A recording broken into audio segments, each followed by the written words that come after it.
See, how many are we? 184. Let's wait a few more minutes.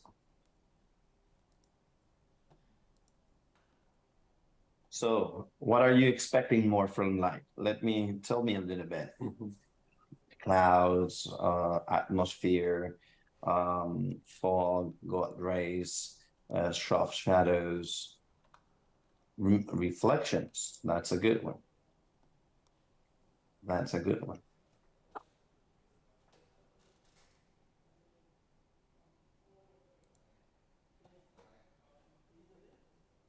It's because it's have a look.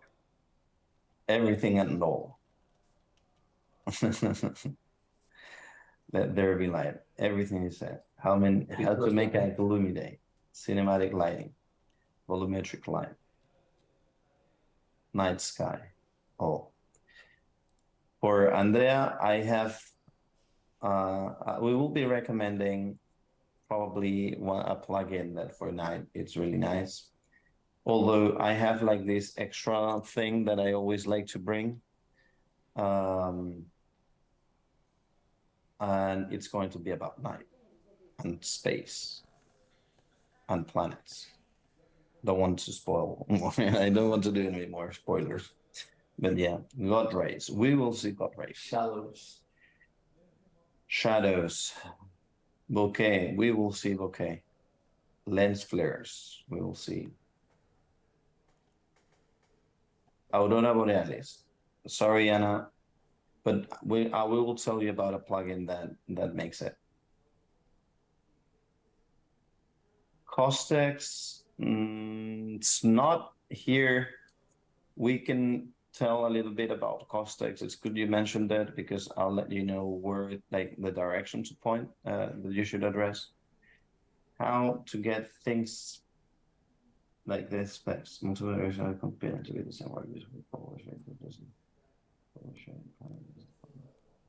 it looks like That means you have two or more directional lights. So yes. just look for the outliner and delete all of them except one.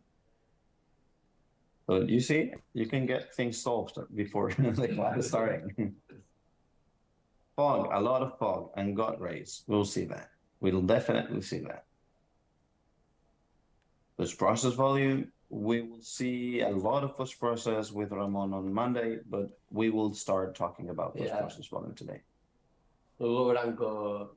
Sun. He made an spoiler, I think. Who? Hugo Branco. I don't see him here. Ultra dynamic sky.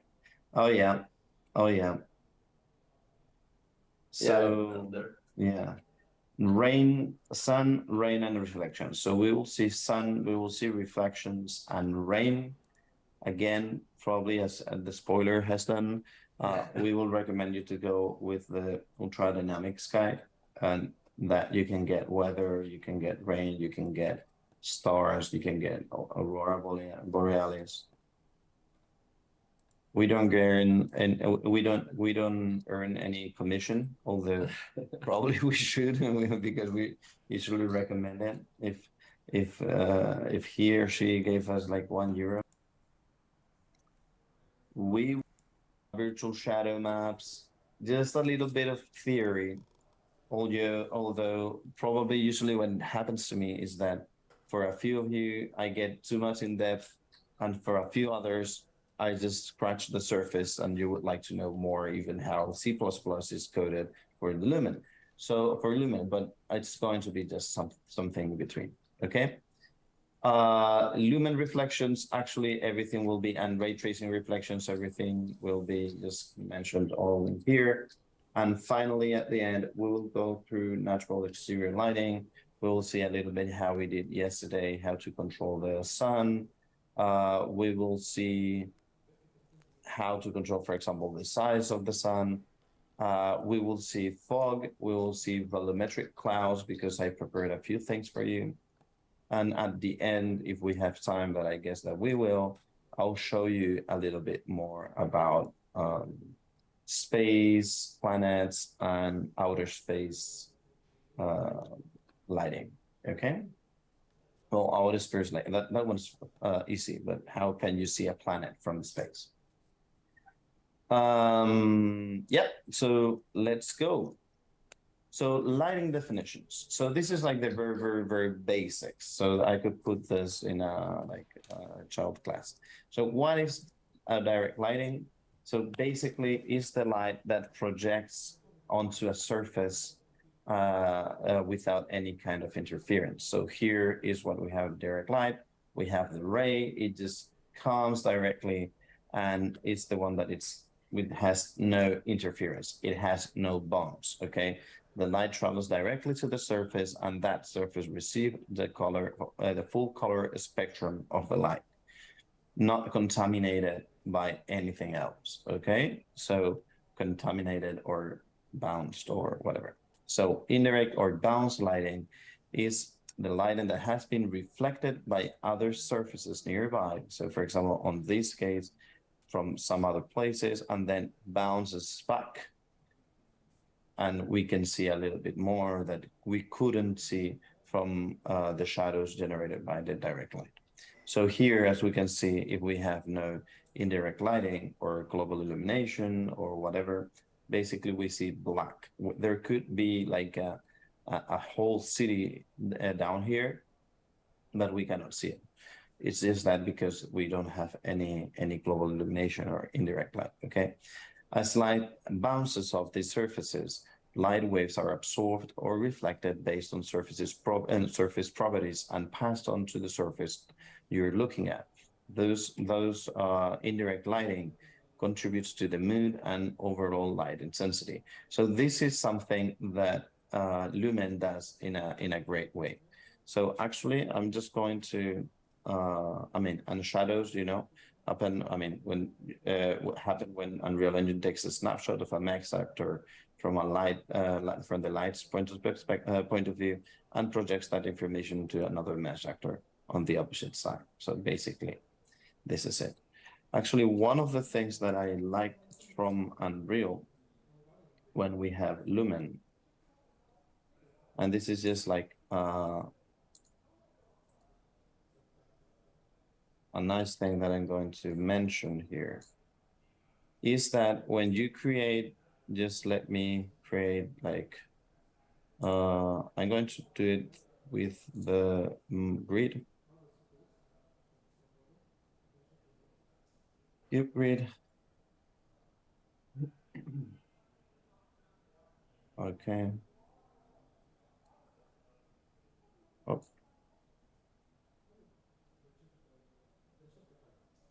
Okay, I can do it like that.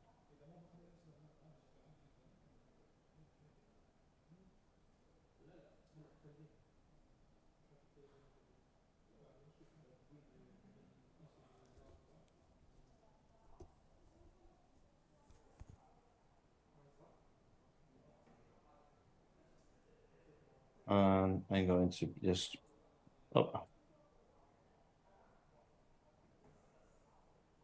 build something. Okay. So basically, now we have this space. And one of the things that we're going to see here is the post-process volume, okay? So when we come here and we will see a few things, we can go actually on effects. We can see it, and most probably in volumes, we will be able to see it too. We can go to post-process volume. Let me check. And we're going to place it here. Do you remember when I was talking yesterday about the PCG volumes, and I mentioned, oh, have you seen the process volume? And I talked about the unbound. If we go down, we will be able to see a parameter that it's called infinite extent unbound. Okay, and we're going to click it here. So this actually makes that when we have these post-process volumes, we will be able to see how they are affected when we enter. But if we click unbound, then we're all going to see how they are affected. Let's modify, for example, the tint, the temperature, for example. So temperature, I can come here and modify this, you see? I'm getting warmer, colder. But if I go to unbound, let me push it a little bit, like this colder. If I push into unbound, you will see that it doesn't affect until I enter the post-process volume. Okay. So I'm going to just make it unbound, and I'm going to delete this part because for me, I don't want for this to be affected. And actually, I'm going to reset this. I'm going to start with my in-class folders.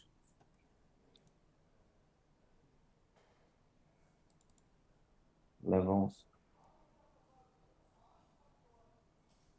Boom.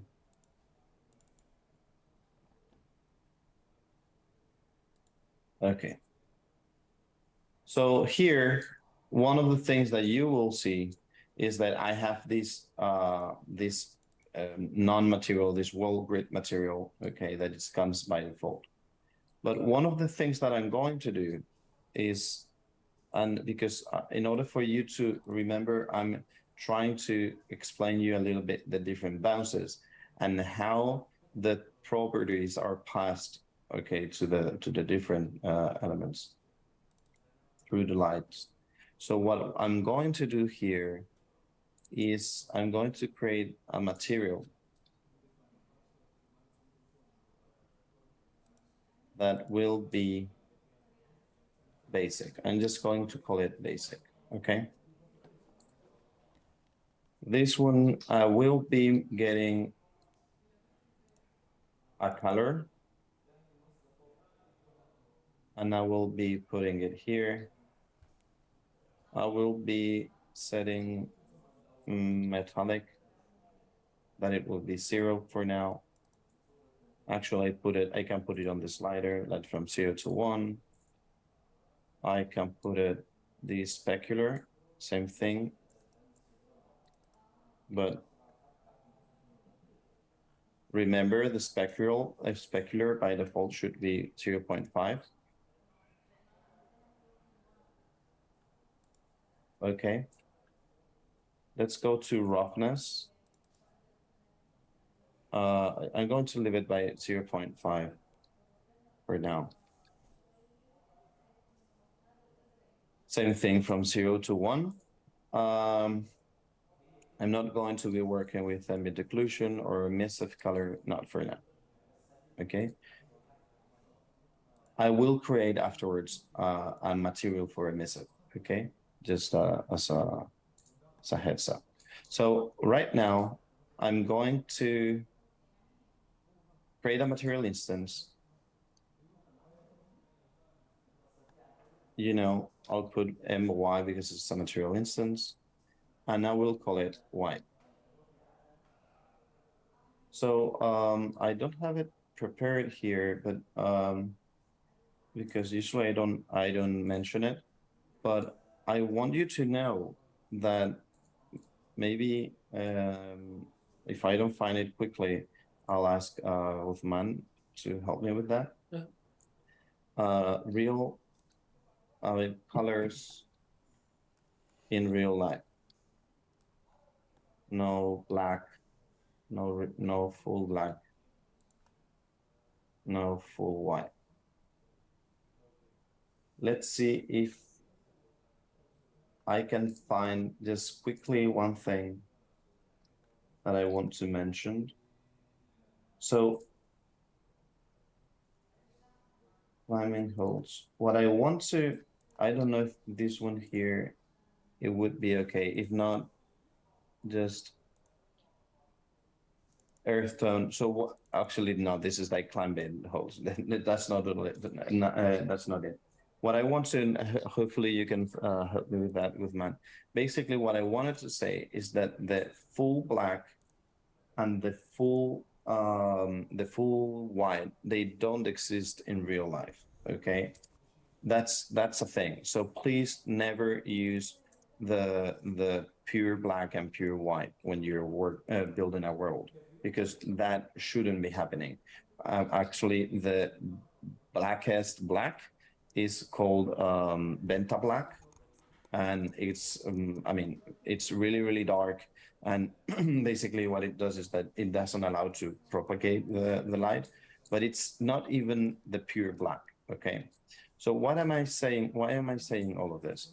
Because right now I want to click this material. I'm going to put it here, and one of the things that I want you to know from Lumen is that actually if we come and we modify this element, can you see that this material, can you see that it's really dark here? When we come to color and we start modifying this,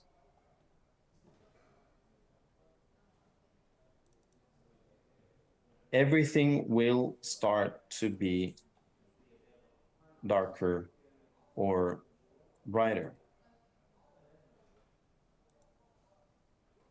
So can you see, not from this white, because you can understand, yeah, I mean, of course, this white, this wall, of course, it's like dark gray, so we won't be able to see much. But the point is that Lumen is always going to be bouncing the material properties, okay?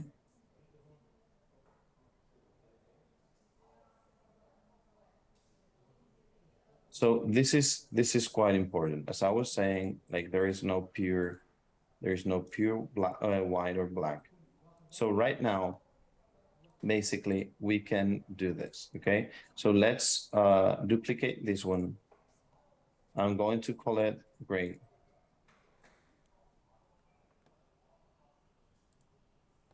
So let's come here. Let's modify this. Put it like that.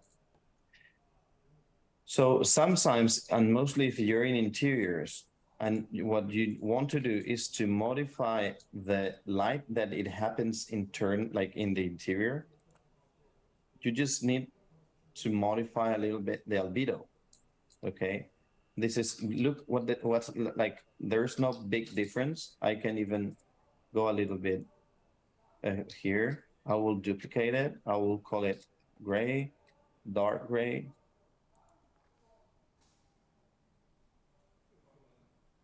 Okay. And black. This one's going to be nearly black. Okay.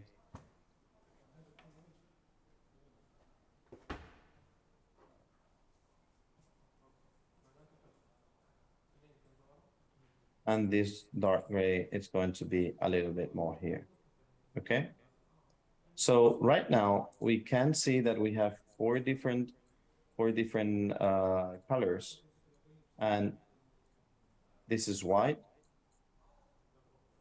this is gray, this is dark gray,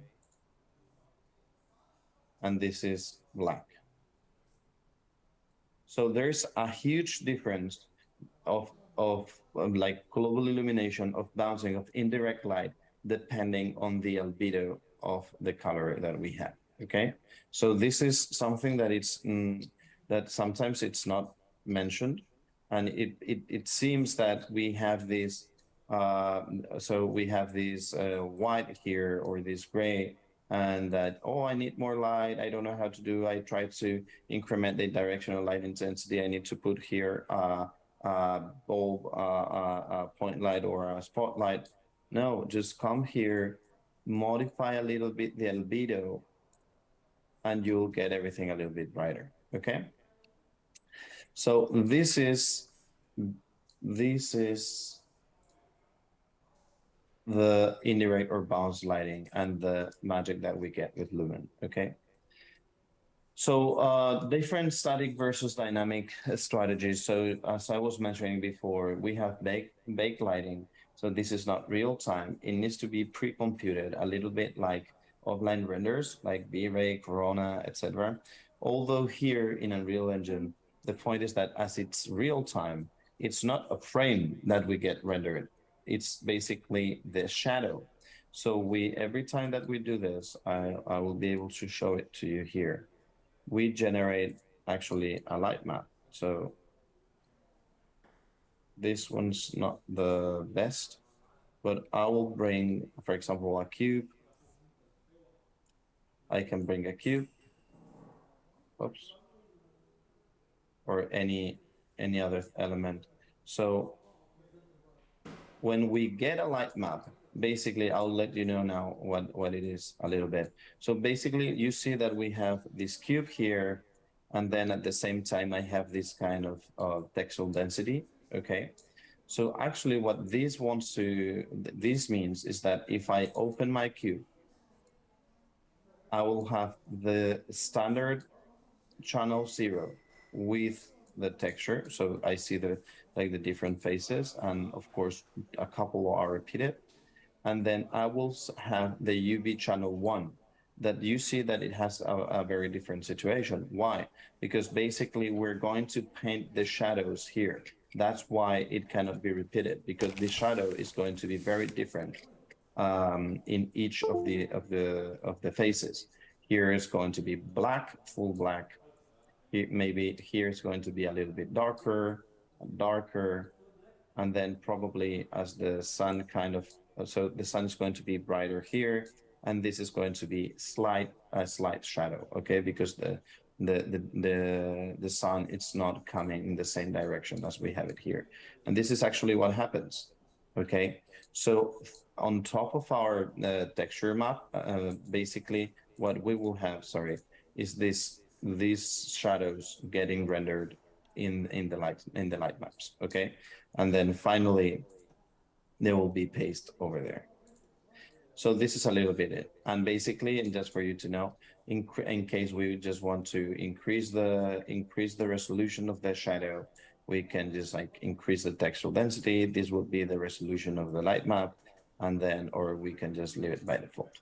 Not going to enter too much, but I just wanted you to know that this is a little bit it, okay? So this, oh, sorry. This is a little bit how it works.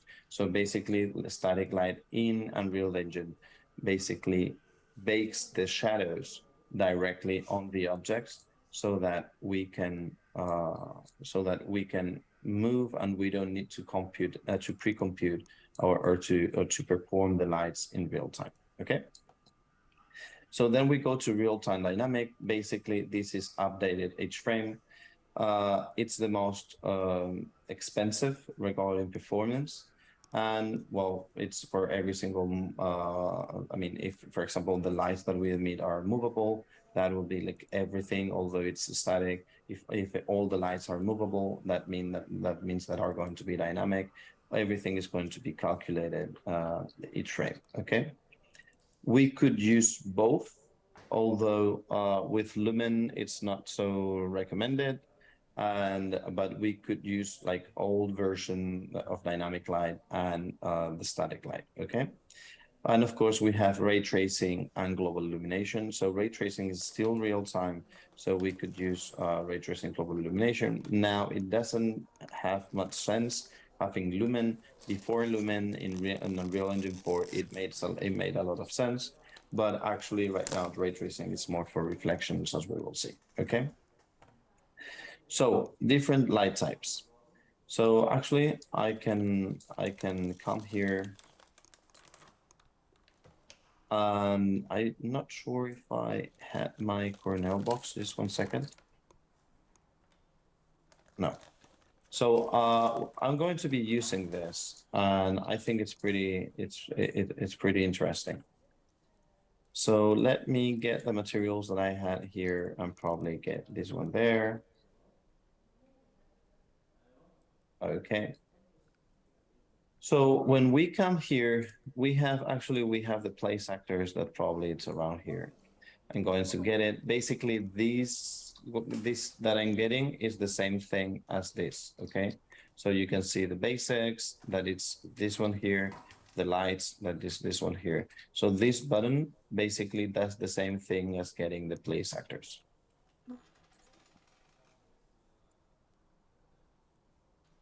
So I'm clicking lighting, and what we will see is that we have the directional light that I'll mention it now, the point light, the spotlight, the rectangular light, and the skylight. And then we also have like this exterior backdrop and sun and sky that are some extra things, okay? But the most primitive ones are directional light. You can see it here.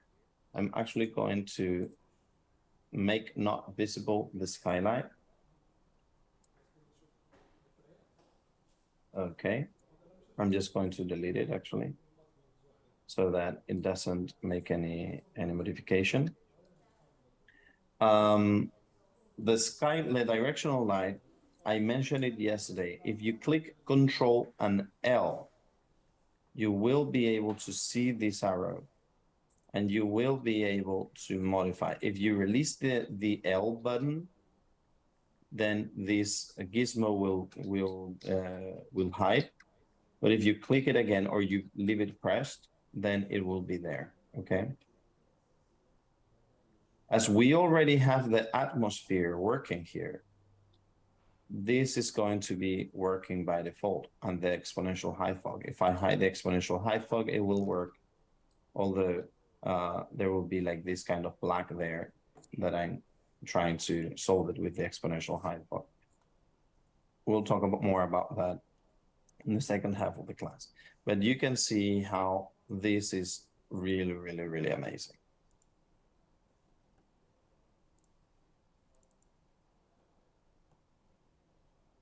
So, although I could go through this list, I know that there are going to be like a few elements, and here I can go through mobility. I'll talk about mobility a little bit more, but I'll go just like through all of this, okay, and I'll talk about them. Because I'll talk about the different parameters and all of that. Okay, so let's continue. So directional light. We have our directional light. This is the only one that can be modified with this gizmo. And let's see if I can find my sun somewhere. Yeah, there you have it. So you can see that your sun right now should be the size of like kind of a few pixels. But when we click it, we will be able to come here and we will see a few of these parameters. Just for your knowledge, that many of these parameters, not all, but some of them will be shared between the different lights. Do you remember when yesterday we talked about the hierarchy, and these come all from an element, a class called light? So yeah, we have a few of them that are going to be sharing, all of them that are going to be sharing some parameters, a few of them more than others, but yeah. So intensity. Intensity, it's usually, this 10 is by default. I'll talk more about that with the sun and sky, but mainly in the atmospheric part. Okay, and one of the things that we can do is we can get the source angle and increase it, and look what happens. So if I want to modify the size of my sun, I will modify it with the size of the source angle. Okay. For me, usually 5.5, it's not too much, and maybe like 2, 1.6, something like that. It's something that it's more or less okay. Okay. So we will talk about God rays afterwards. What else? So we have light color. This is everything. This is something that we have by default. We can start modifying the sun color as much as we want, okay? But if we are doing things in real life, maybe this is not exactly what we're expecting. And maybe, this could be perfectly fine. The tint or the look that we have, with Unreal. But anyway, we can click use temperature, and we could increase the temperature value with this, okay? If we click don't use temperature, this means nothing. Yep. You can see here. This is going to be the atmosphere loot, okay? So this is pretty nice. Apart from that, we have some basic things. I'll talk about the scattering when I talk about fog and God rays and all of that. And indirect lighting is that if we increase this, I'm going to improve to bring more indirect light intensity from the sun. So this is something that we will be able to control by light source, but this is like by default, you can see. And in case I want to push a little bit more, I will be able to do that. Oops. Again, remember that if we bring here, I have dark gray. If I get this one there, I will improve this brightness, okay? So now we can see how definitely this is going to, and this is too much. So I would come here and I would go down and put it something like that, something like this, and this makes much way more sense. So usually I really prefer to just modify a little bit the albedo and to see, because you see, like here we see barely nothing, and with a slight modification, it's just like that, okay? And remember, if I just use this, then so many times it's just like to find exactly what you want to push, okay? Let's find something like that. So let's talk now about the point lights. So point lights, I'm going to put them here.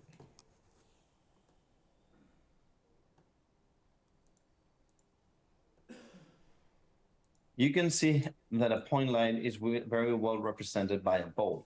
And if we come here,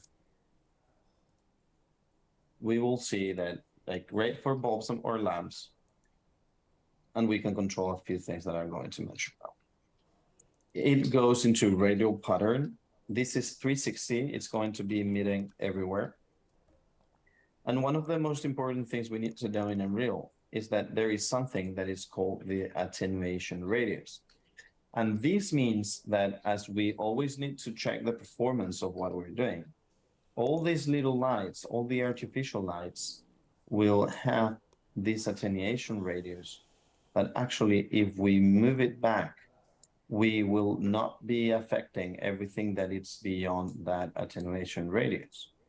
So if I increase this, you will see that here, like here, this part, it's not being affected by the light. On the other way, this is being affected because actually comes inside of the sphere, okay? So if I make this bigger, everything will be affected. And in this case, for example, we should understand that the whole house, the whole element should be inside the sphere, okay? Another thing is that maybe this is more this light is more powerful than the other, but we can definitely see the difference here. Okay. Any questions for now? No, I'm just answering them here. So fine. Good. Good. Okay. So if we click the point light, of course we can modify the intensity. We can even modify the intensity units, and I usually like working with lumens because it's what usually gives me a little bit more realism. It's not that the light's going to be different, it's that I can control it a little bit better, okay? I can control it related to real life. Same thing, light color, attenuation radius, we've already explained it. And I'm going to put something that here that it's plane.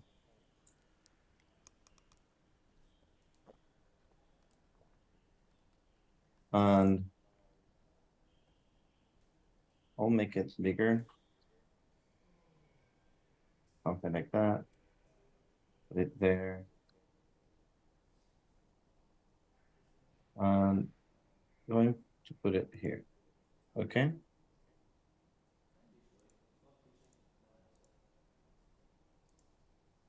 Something like this. So this plane is going to be with a chrome material. Yep. Or just like, if you don't know, if you don't find it, maybe we can just like create a new one from here. Remember this one? Create material instance. I'll put mirror. Maybe it's better. I'll place it there. And then I'm going to make it metallic. I'm going to make roughness to 0. And the color will be white. And there you go. You have a mirror. So right now, when I move the light, we will see that we have this emitter. But if I click G, that actually, if you come here, G, you can see that it's game view. This should be activated. I get rid of the billboards. And I can see, I cannot see my light, although I see the light that it emits. I cannot see the source, but I can see the reflection. Okay, this is nice. So if I go to my point light, I will be able to modify the source radius. And for that, I'm going to put a cube here.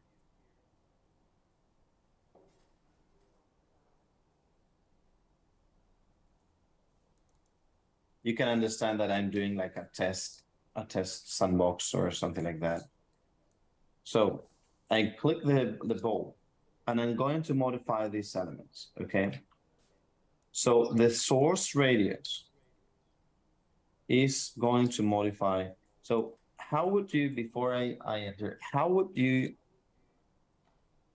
mention this? Soft or hard shadow?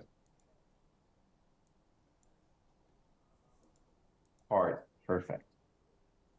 Would you say this is realistic? No. Partly shot, no, perfect.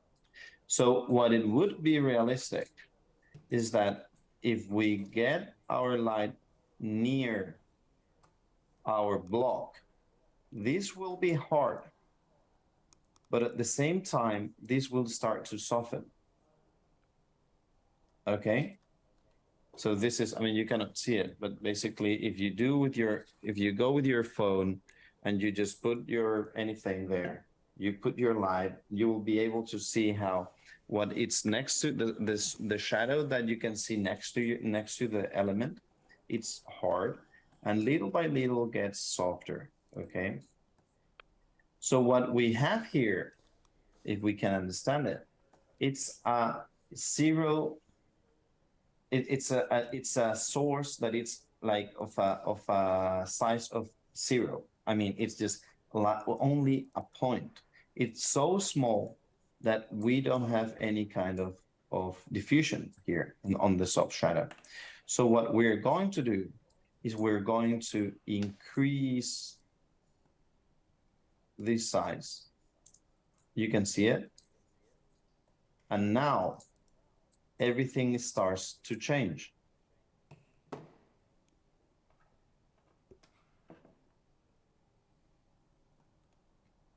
Okay.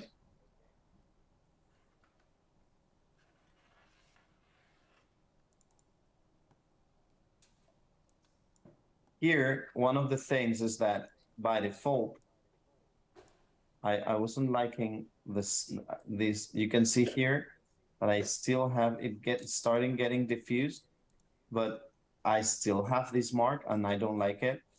This is Lumen without without ray tracing. Okay, so if we like ray trace shadows, if we go cast ray trace shadows, by default is disabled. If you go to enabled, then this is the one.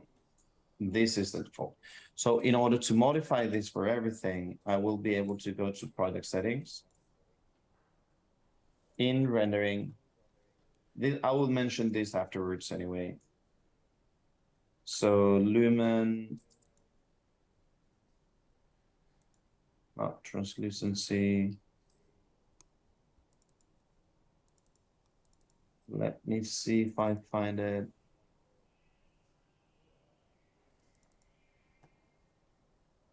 Ray trace shadows. Here is it. Okay. So right now, if I just put this by default, okay, by default is already like that. This was clicking here in the project settings, rendering ray trace shadows in the hardware ray tracing section. Okay, this one. So now if you click that, I won't need to modify this one by default. So right now, as we can see, this is what I'm getting. But here you see it's like, whoa, I can see this, but I should see a little bit of bloom or something like that. So if I want to see bloom, I come to soft source radius and I increase it. Okay. I can use that.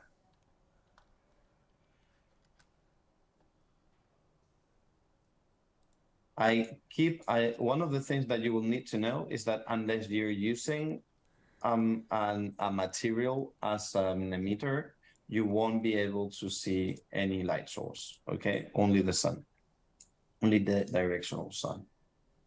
So when we have here this, we can keep modifying the source radius, and you will see how decreasing the source radius will make our shadows softer or harder.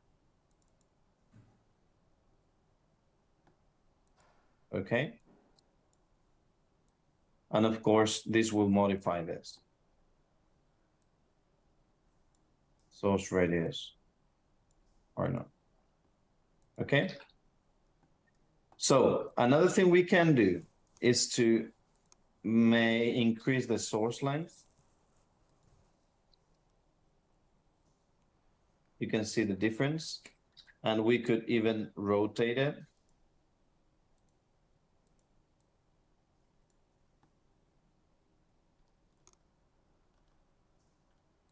So of course, our shadow right now would be way narrower, thinner, because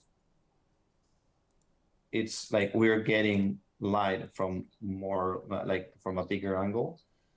So we will be doing this. Okay. I mean, it's like basic concepts of light, but just for you to know. Okay. And of course, finally, it's like, how can I get rid of this high intensity? So if we come here, we will be able to see a specular scale. So for the specular scale, we will be able to just even remove it. So if I want a little thing, maybe I can put it there, and I can increase the soft source radius, and I can even make it smaller. Okay. You see? It's really, really like subtle, but it's just a matter of being able to modify all these kind of things. Okay.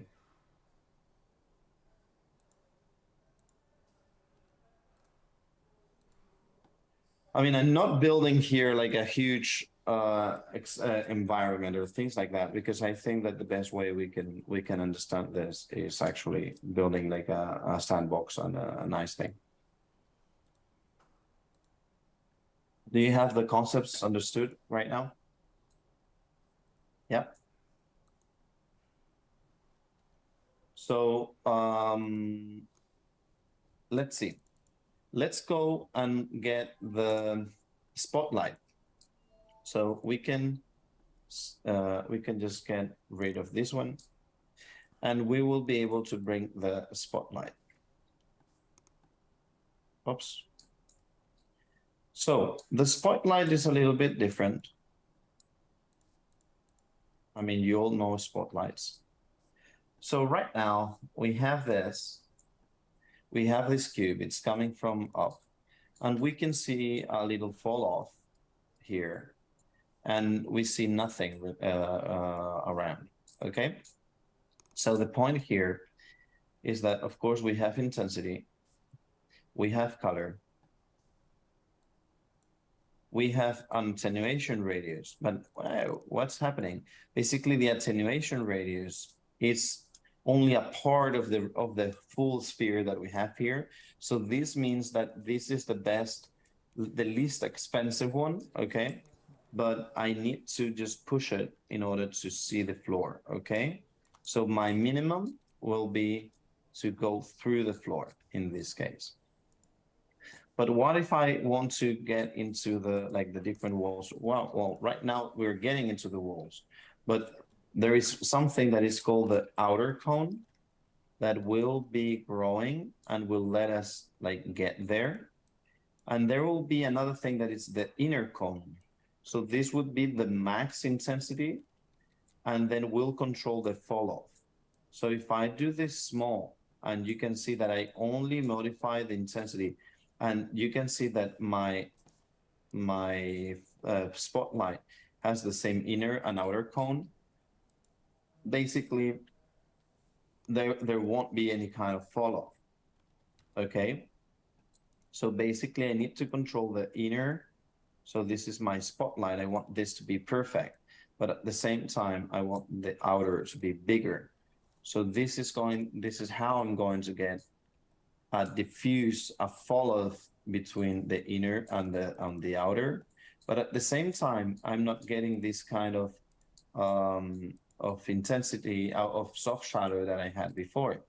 And this is because I still need to modify my source radius. Okay.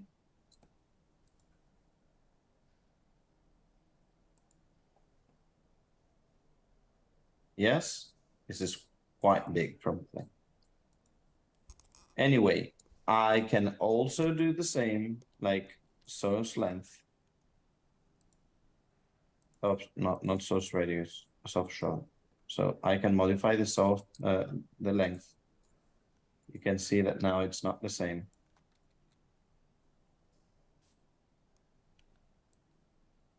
Okay. And the same thing, I have it here. I can modify the subsource radius, and I can modify where is it? The specular scale. Okay. Questions? Not really. No? No.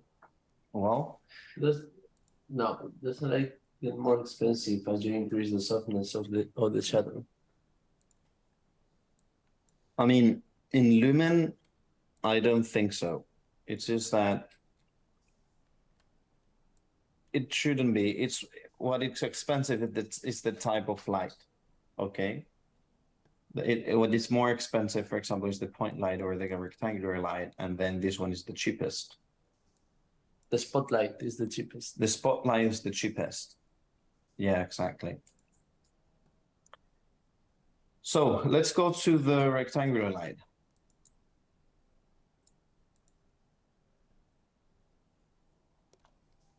So rectangular light, we can see it here. Right now, it's just like a rectangle. There is one interesting thing. If you come here and you make it bigger, it won't modify, but the attenuation radius. You see? I don't need to explain more the attenuation radius. It's just like here. You know what it means.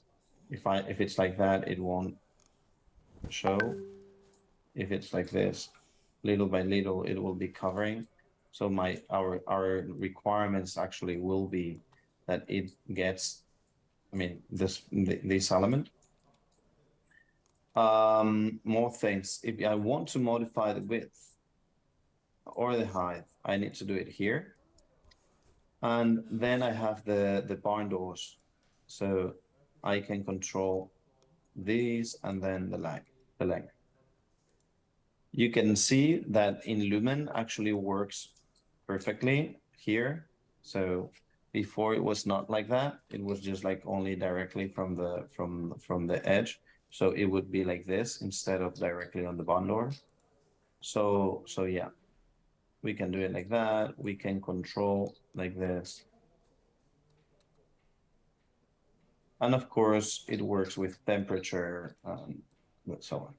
One interesting thing from the rectangular lights is that you can bring textures. This is nice. Okay.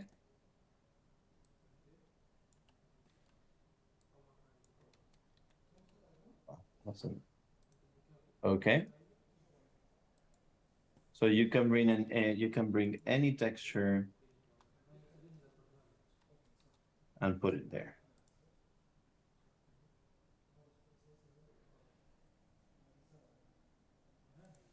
Yeah.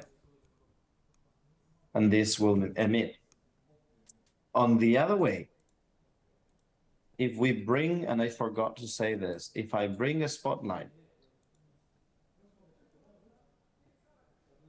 let me check it here. If I bring a spotlight, and sorry that I forgot, I increase the inner cone, I increase a little bit the intensity, and I'm going to reduce the attenuation radius till here. Okay, maybe that is enough.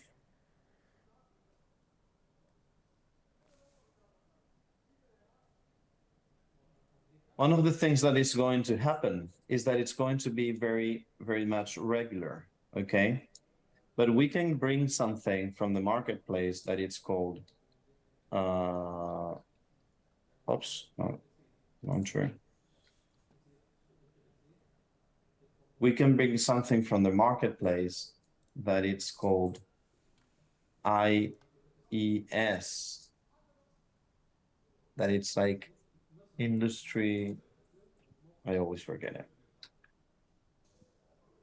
So there are like a few, these are free, okay? IES light profile pack, and we're going to put it there. So you're going to buy it and add it to the project. Let's see which one is it. Woodcamp. Yeah. Add to project. And we should have it here right now. It's called light profile pack, lighting. So we have functions and we have profiles, and they are here. So now I will be able to bring any of these. And when I select the spotlight, I will be able to cam down and select not only the light function, but the profiles, and I'll put it there. So usually when we use IES profiles, we use their intensity. And sometimes it's like too much. So we have two options: to come to the post-process volume and modify our exposure. Okay. Or directly go to the spotlight and modify and scale the intensity. We can directly scale the intensity of the IES. Oops. Okay.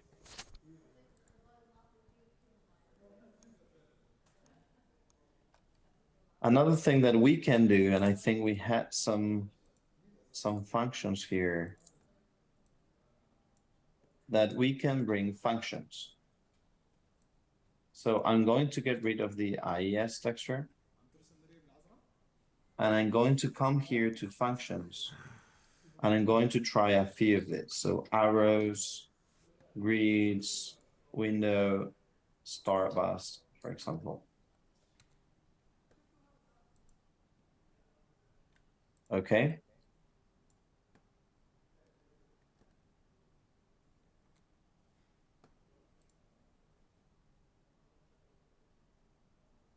I can modify a few.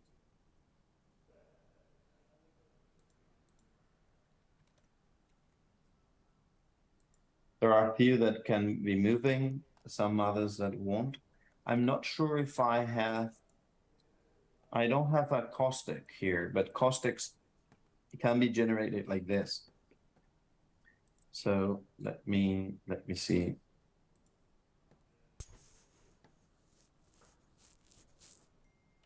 In case you just tint this, you can see that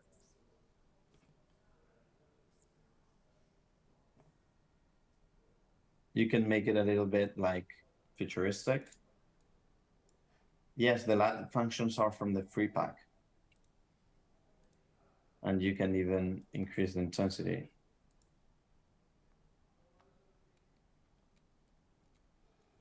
Okay. And well, you can do lots of things.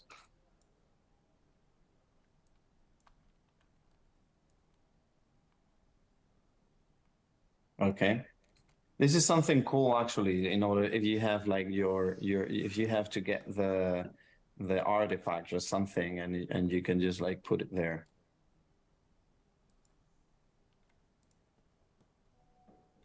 You know. And yeah. So many things. ايوه بدي منك شغله This arrow, I don't know where it just went. Just play with them. You have a lot of things, okay? I'm not going to. I could try them all, but yeah. Pentagon pattern, sparkle.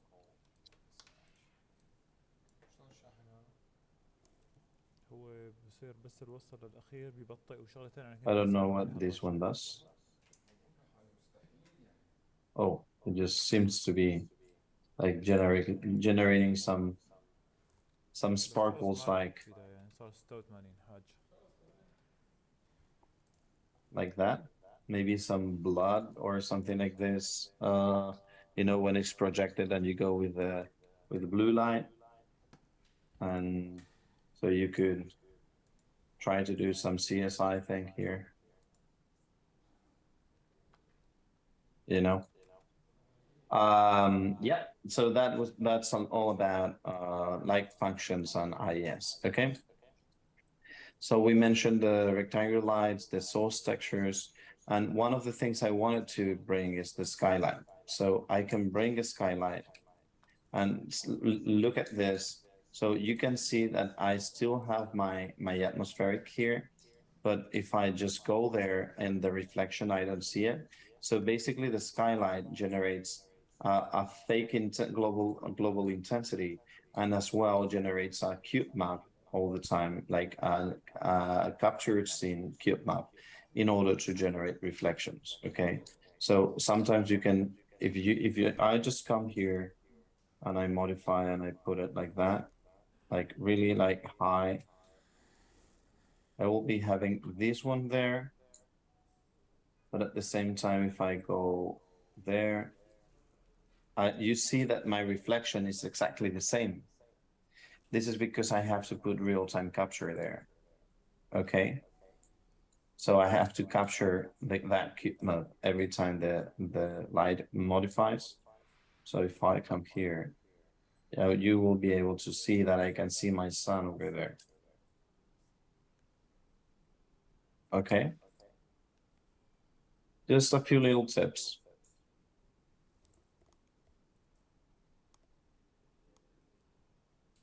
Well, Good. What's the difference between the skylight and directional light? Well, that's a great question, and because they are like a whole different thing.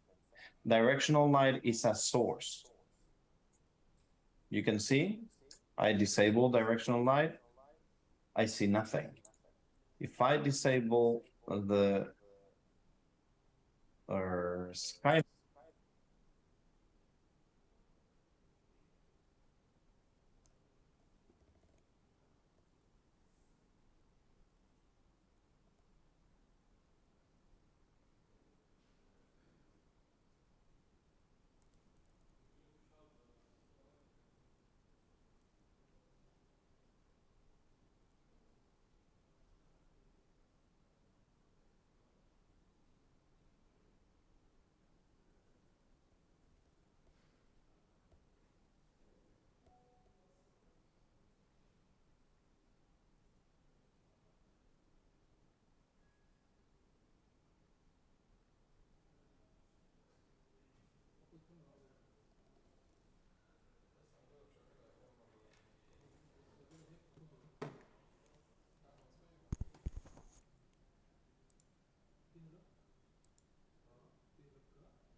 exactly. Well, thank you so much, everybody, for your understanding. Sorry for this thing. Um, I'm seeing pretty cool stuff. We thank you for everything. Thank you very much, Elena. She likes. Well, so let's continue. Let's continue. And there have been many questions about what's the difference between directional light, skylight, and post-process volume. So I'm just going to address that before we enter the emissives, okay? So this is pretty easy in a way. Directional light, just call it your sun. So sun, okay? So this is where you'll be working and controlling this element, and this is your directional line, okay? Then skylight. Your skylight, it's kind of a helper, okay? I would call it like that, like global illumination, and I don't know if I can put the ampersand, yeah, and reflections helper. Okay, I'll put it here. So what we do here is that we basically capture the reflections, as you can see there. Can you see my reflections over here that now are being controlled by it? Yeah. And also, if I need some extra intensity everywhere, I can increase this. You see, I can increase the intensity of everything. Not only one source, but everything. What else? I can bring my HDR, a specific cube map from here. So can you see the reflection? So I can control my specific cube map if I want this to be emitting. Okay.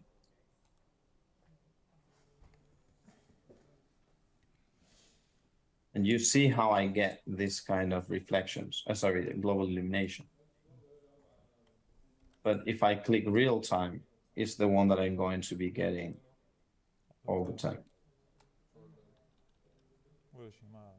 Okay. So yeah. Can you control the shadow darkness? The shadow darkness, yes. Lower the intensity, the global illumination intensity. So the shadow, you can control the light, not the shadow. The shadow basically is the purity in a way, like the. So it's not that I can increase the shadow. I can increase I can control the curves in the post-process volume, 4 على but 3 basically if I want to increase the shadow, 1280 ب I would 1080. need to decrease the intensity of the line or the intensity of the skyline, okay? Or to put a darker albedo as we saw before. And the post-process volume, basically this is like a huge camera control where I can modify, I can go and modify the convolution so I can get more bloom. You'll see it here. انت شو اللي بدك تعمله بالضبط؟ بدك اياها بوست؟ Oops. Where is my sun? Yeah, so for example, you could see here that with my post-process volume, by default, it's like that, لا بدي ابعت لها okay, اللي هيك لازم تكون مربع. 0. So if I actually click the bloom, I can create some convolution intensity that it looks really great. Look at this. So marvelous. So marvelous. This is, I love the convolution. 1080 ب You see? 1080. So nice. I can get my lens flares. I was going to talk about this with the fog, but I can modify my exposure. But this is like camera settings, you know. I can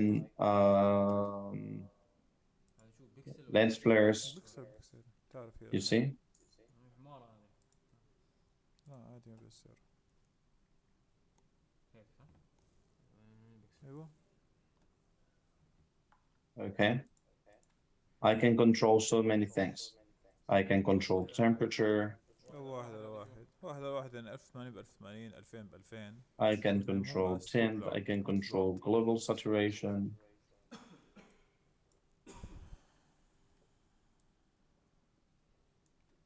Okay, this would be black and white. I can control contrast.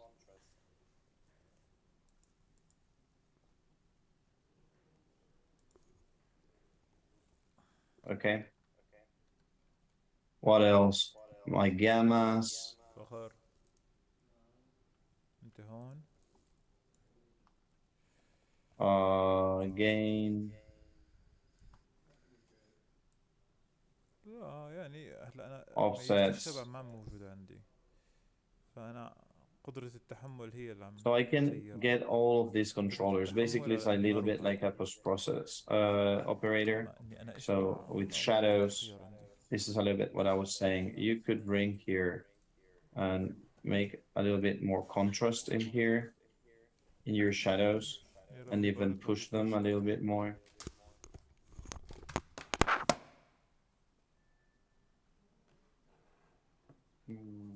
Okay, sorry. Yeah, so, but this is only like, this is like a tone mapper, you know? So, but this is not modifying the light. It's only modifying how the light is perceived from the post-process volume. So you can change all this. You could come to film, slope, solar. Oops. Yeah, here. Okay. But yeah. So all of this. And of course you can just like reset everything or disable it if you just click it here, okay? So that's the post-process volume. Yes?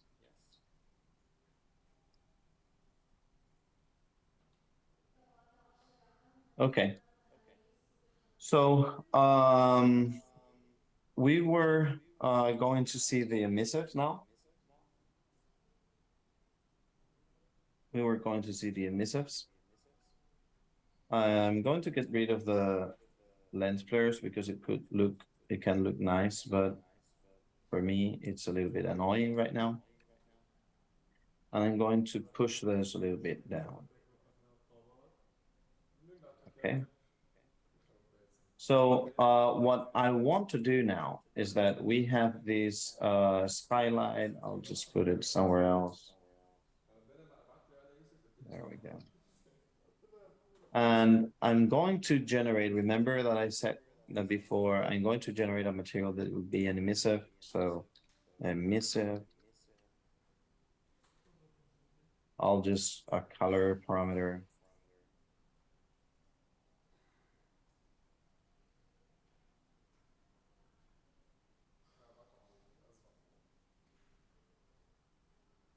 And an multiplier, so power.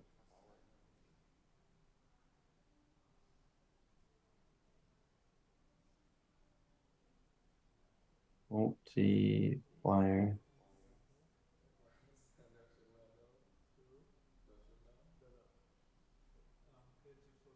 So actually, I probably don't need this. I'll just put it here and then emissive color. I'll just do it like that. Okay. If anyone wants to just check it. Okay, so I'll save it. I'll make an instance so that I can modify it in real time. And I'm going to get this cube and add it here. And look at that.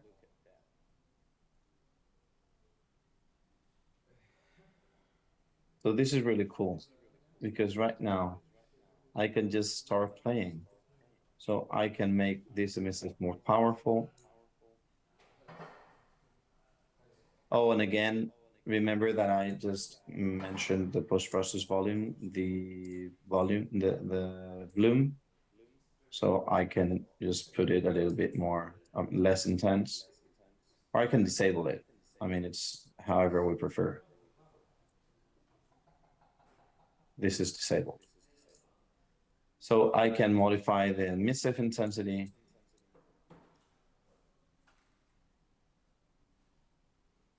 I can modify the color.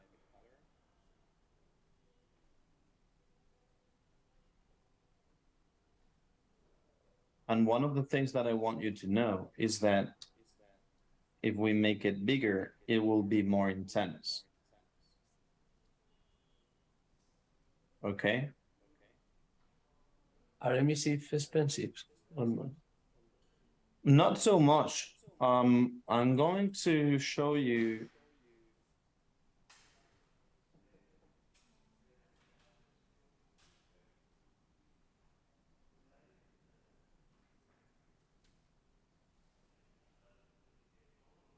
Well, always happens with this.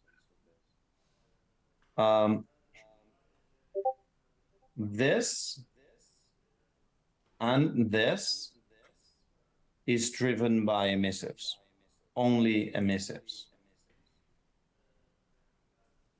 This light in the Matrix City comes from emissives. There is no lights. Traffic lights don't have a light.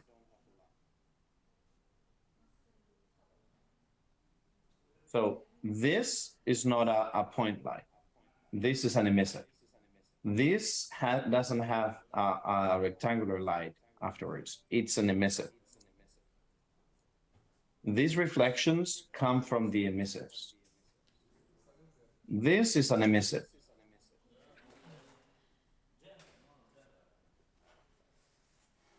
Okay? So all of this that you see is from emissives.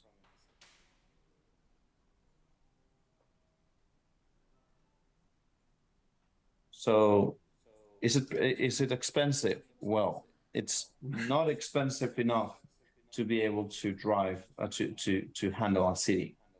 Okay? So yeah. So let's come back. And as I was saying, if you make it bigger, it will be less intense. Yeah. And that's it. Okay.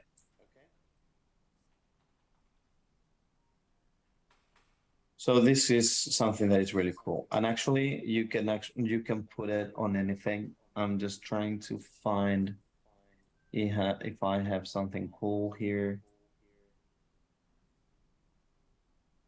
Um,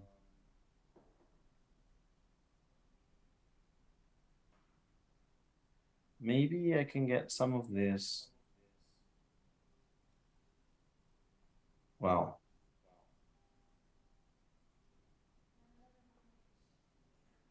Anything. You see? And if I just like build a lot of these,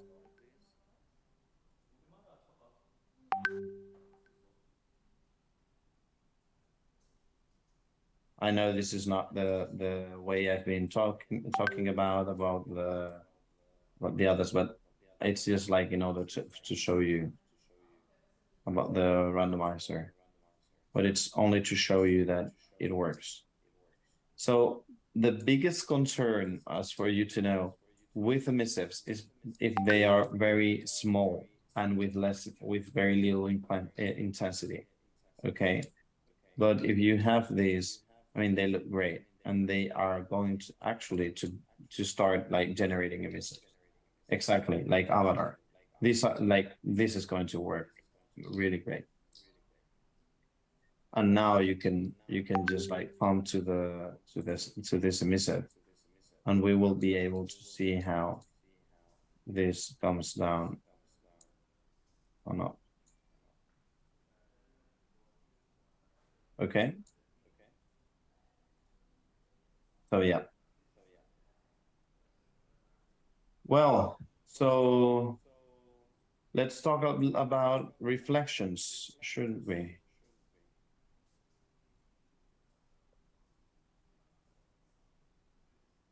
Let me get this white.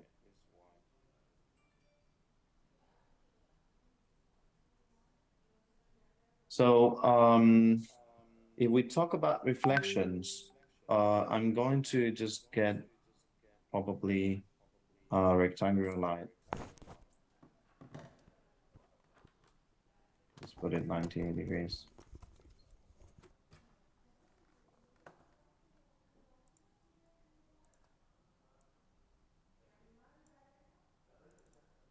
Make it 100.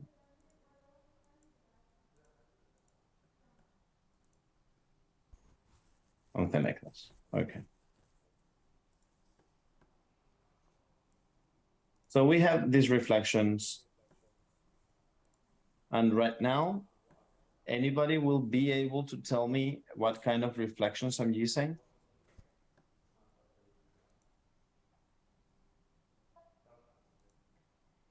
Lumen. Or some lumen, PPV. So in post-process volume, it's there is where I'm going to control the type of reflection, but it's not the type of reflection I'm using. So if we go to the post-process volume, and that's great, Aviva, we will be able to come down. So we will collapse these ones, and we have the global illumination option. So we can say we're using global illumination here, and the reflections that we're using are lumen. So we have our values here for global illumination, for lumen, and then here for the quality. So now we can see that we could get worse reflections or better reflections. These are the ones by default. We can even go and say hit lighting for reflections or surface cache, check here. You can see it here. Look at this. Okay. And then high quality translucency in case we had translucency here, okay? But we can also, I'm going to save, but we can also say none. So no reflections. We can say screen space. So a screen space, as you can see here, it's only going to be affected for those elements that can be seen. So if I put myself here, I will be able to see this part. And you see that I even have the same, I can see my camera here, how this is the frustum of the camera, and how I only have these small trapezoid here. If I do like that, I will get more. If I do like this. So screen space is kind of accurate, but it's only for those things that I can see in my camera. الصوت بيتحمل. Okay, I can increase the quality, I can reduce the quality. I know this is looking, sorry. So I would be able to modify it here, intensity, less, more, quality, more, less, etc. فوت شوف هذا. And then I have ray trace. And دور this is the الري best. ما عندي. This is definitely the best, but this is the most expensive one. It also gets a little bit of modification of the, can you see that we have a little bit of modification of what we have here? So sometimes just be aware because this is getting too much of the exterior and it's not matching here. So that could happen. And one of the things like hard shadow, area shadows, include translucent objects. Well, you can set that up. Here, everything is going to be translucent because this is going to be showing because basically this is like zero roughness, so I will have it here. Okay, 0.01. But if this one here, I will bring my roughness up. اللي عم يحكي عنها هي المقطع. Then I won't see it. Okay, can you see that once I increase my roughness, I will stop seeing the reflection here because my roughness is like 0.5. And if I go with my roughness beyond 0.5, now this is not being affected. So just for you to know, if I go to 0.2, so it's just there where you can see when this part, like maybe I can just go to 0.1. You cannot see the reflection. You cannot see the reflection of the cube. This is like the none. Can you see there is no difference? So when I go down, like beneath 1, boom, there you have it. So there is like 0.099.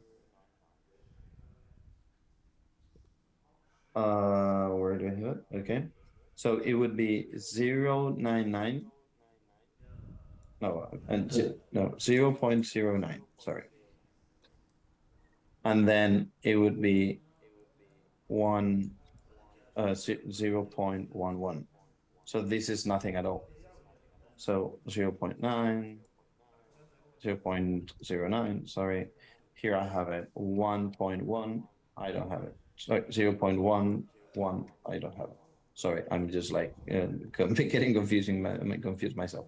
So exactly, it's 1.1, it's none, 0.9, it's there, okay? So this max roughness for ray tracing reflections, it is because it actually consumes a lot of performance.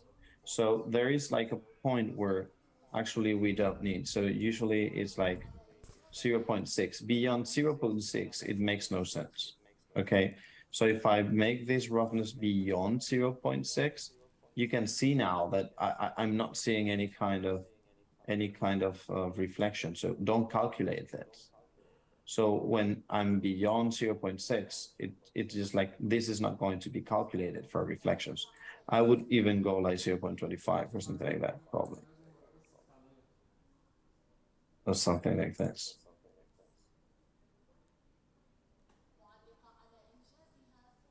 Or something like that, and then go. So yeah, if I put this like 0.4,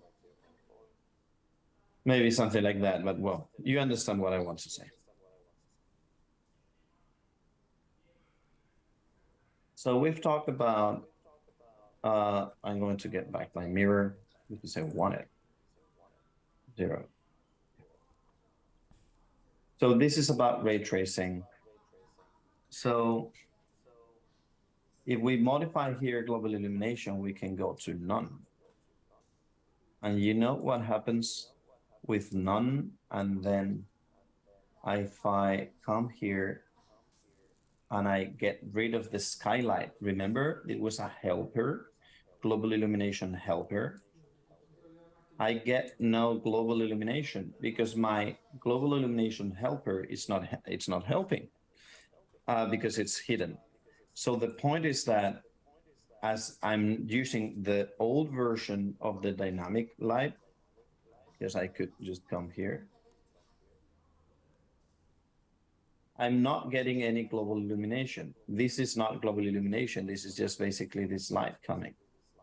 So this is why we use a skylight, because we want to help and we want to create like a fake global illumination.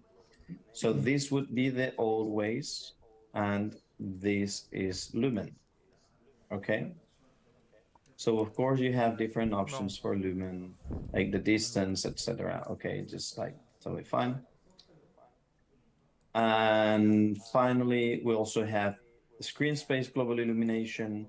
This is pretty, it was pretty thick at the very beginning, but there was like very little time to use it between, this was like the very first part, and then it came the screen space global illumination.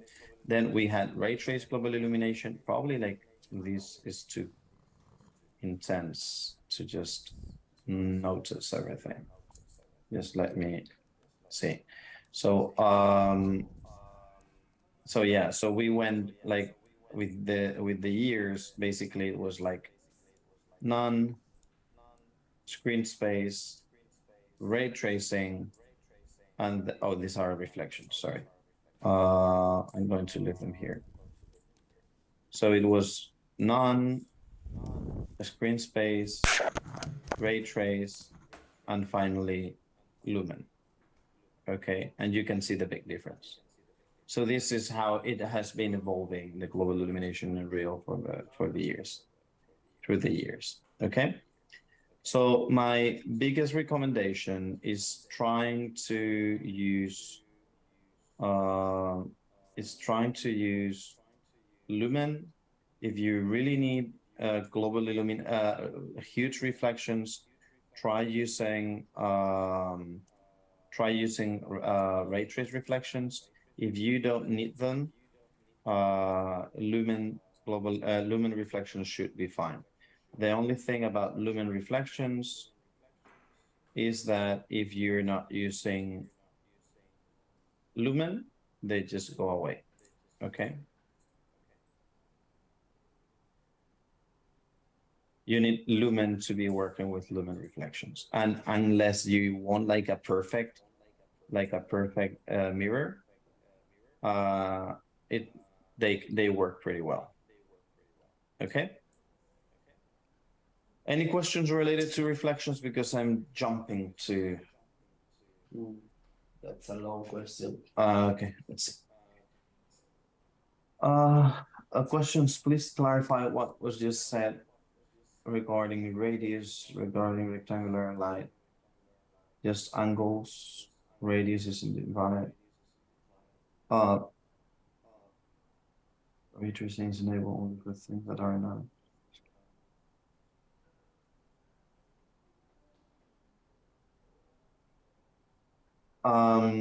So this is what are gamma? That's a whole different thing. Gammas, I mean, this is a light and post-processing thing, and I'm sure that you can get a better definition than the one I'm going to get. Anyway, regarding the other questions, basically, I actually don't understand it perfectly. So radius and rectangular light. So I'm just going to do like a quick list. Okay. So basically, the most important thing we need to know here is that we have the attenuation radius. This is not going to be seen. You see that we have the rectangular light here affecting, but my point light is not going to be affecting until my attenuation radius covers everything that we want. On the other way, if I want to get soft shadows, I should increase the source radius, okay? If I want to decrease I mean, it's not getting there, so that's why I'm not getting it. You can see. If I want to decrease the hardness of my reflection from the source, I will just continue with soft source radius. If I want to remove or at least decrease the intensity of the reflection, I work with the specular scale. And yeah, if I want to increase the length, I will go to the length, but I don't usually use that. Emissives are better, my recommendation. And yeah, exactly. And for the rectangular light, we have these barn doors. So basically, we can increase this kind of the barn door and make it bigger and control this better. And this is only for the rectangular line, okay? A quick review. Something was said radius. Maybe not for the radius.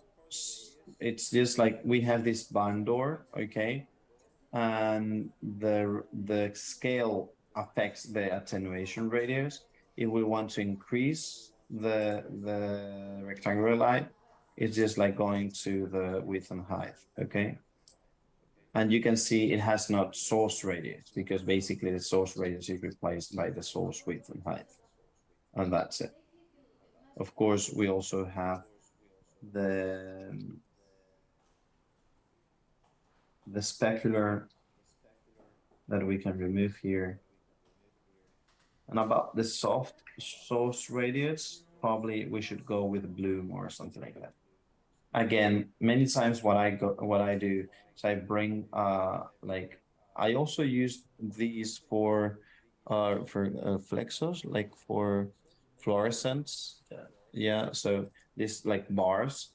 And instead of doing like all the bars, I just put a texture that has bars in it. And actually from the reflection, I will see that. So let me check. And it's like, for example,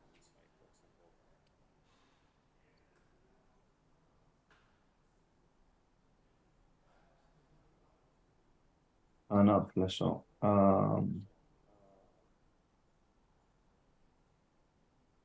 Sorry. This one's there. You know, this one's here.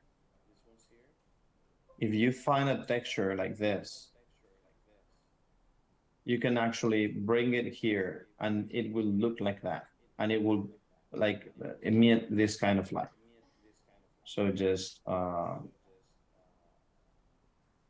you too.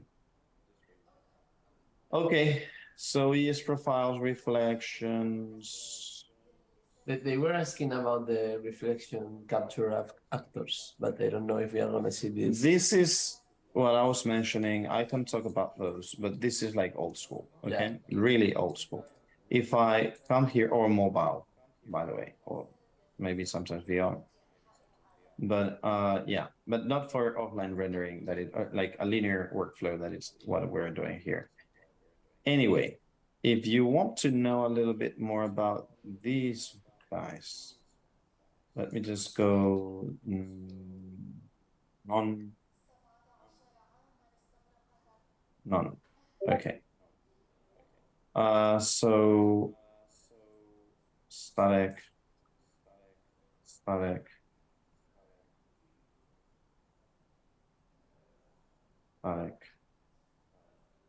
So we could bring, I can see it.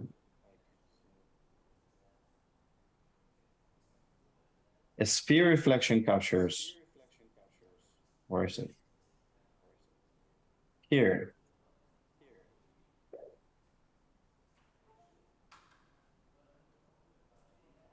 And you can see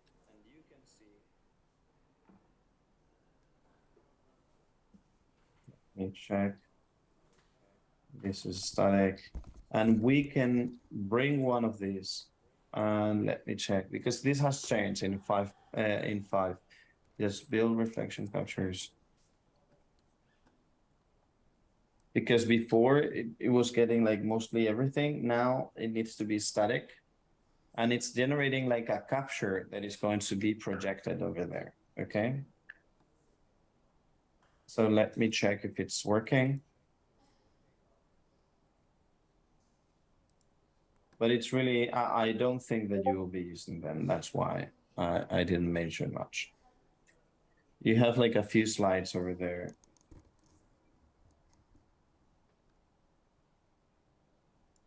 Few reflection captures. And they basically emit where they are affecting. Let's see.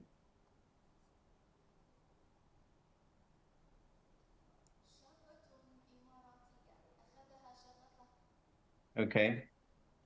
Can you see it here? So basically, this is a cube map that has been generated from this point. So if you're here, it's perfect. You see, it's matching like nearly perfectly. If you're here, it matches more or less. And if I right now modify this, or just, oh, this is moving, but basically, just let me, I get rid of the sun, and this, you can see that it is static. So it stays there. And it stays there because this is just a capture, okay?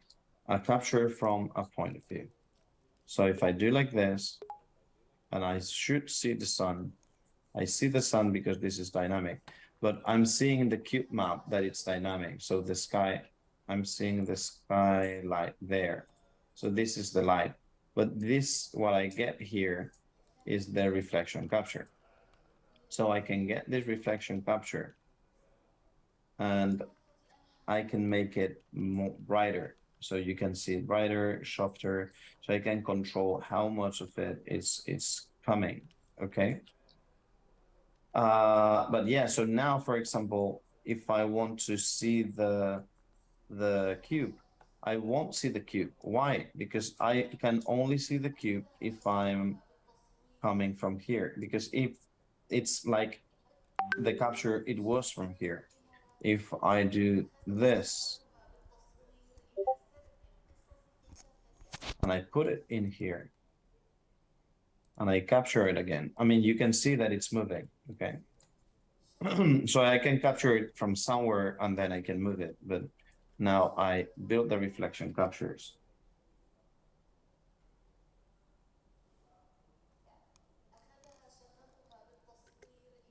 It'll take a little bit. Oh, no, it's already built. I wasn't seeing the difference. And you can see that, sorry, my cube is there. Yeah. So as I move it up there and I build it again, it's there. So basically, it's getting a cube map from this point. So usually what I want is to generate like something like that from here. Okay. So that I get more or less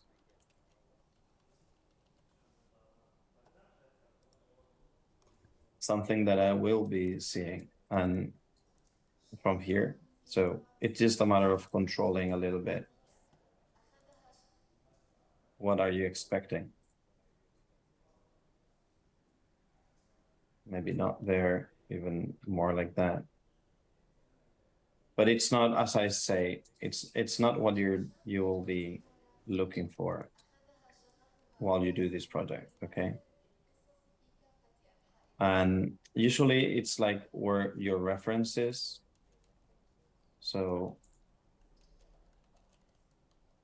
again, it's just like, as I was saying, it's definitely an option, but it's not what we will probably be using. Okay. Okay, so yeah, the capture scene. You can bring your own cube map. So and that would be your reflection. That's it. But again, if I bring lumen here and lumen, we get rid of them. We could do a hybrid, ray tracing reflections hybrid, and just put in one. And depending if we don't have it, we will just go from one to the other. But that's more like an advanced thing. Well, let's continue. Just going to delete this. No wonder. And I'm going to bring back this. Okay. Reflections, lumen. So this is, I'm going to go a little fast through here. So what is lumen? You might already know, and this is a little bit more theoretical. Basically, it's a global illumination and reflection system, okay? It's not dependent fully on hardware, okay? So unlike ray tracing, so you don't need to have the latest GPUs, and you can use it on, for example, NVIDIA 1000 series. A lumen renders diffuse inter-reflection with infinite bounces and direct and specular reflections in large detailed environments at scales ranging from millimeters to kilometers. Actually, you can modify that from lumens in detail. As I mean, if you decrease it, if you increase the detail, you'll find you'll be like small things will actually affect lumen. If it's not so like that, but so small things won't affect. So it's global illumination, diffuse indirect lighting, light bounces, and the color bleeds. This is what we saw at the very beginning. Infinite diffuse bounces, we talked about it, works with man-made virtualized geometry and allows the geometry to be much detailed. So Lumen achieves full resolution shading while computing indirect lighting cheaper than before. So it's better and it's cheaper. So that's amazing. Skylight itself as part of Lumen's final gather process. It includes sky shadowing, allows indoor space to be much darker than outdoor lighting, much more natural effect. Okay. So also the difference between exterior and interior, it's going to be better. Lumen also provides lower quality global illumination for lit translucency and volumetric performance, and that's getting better. Emissive materials, we saw it. This is a little bit.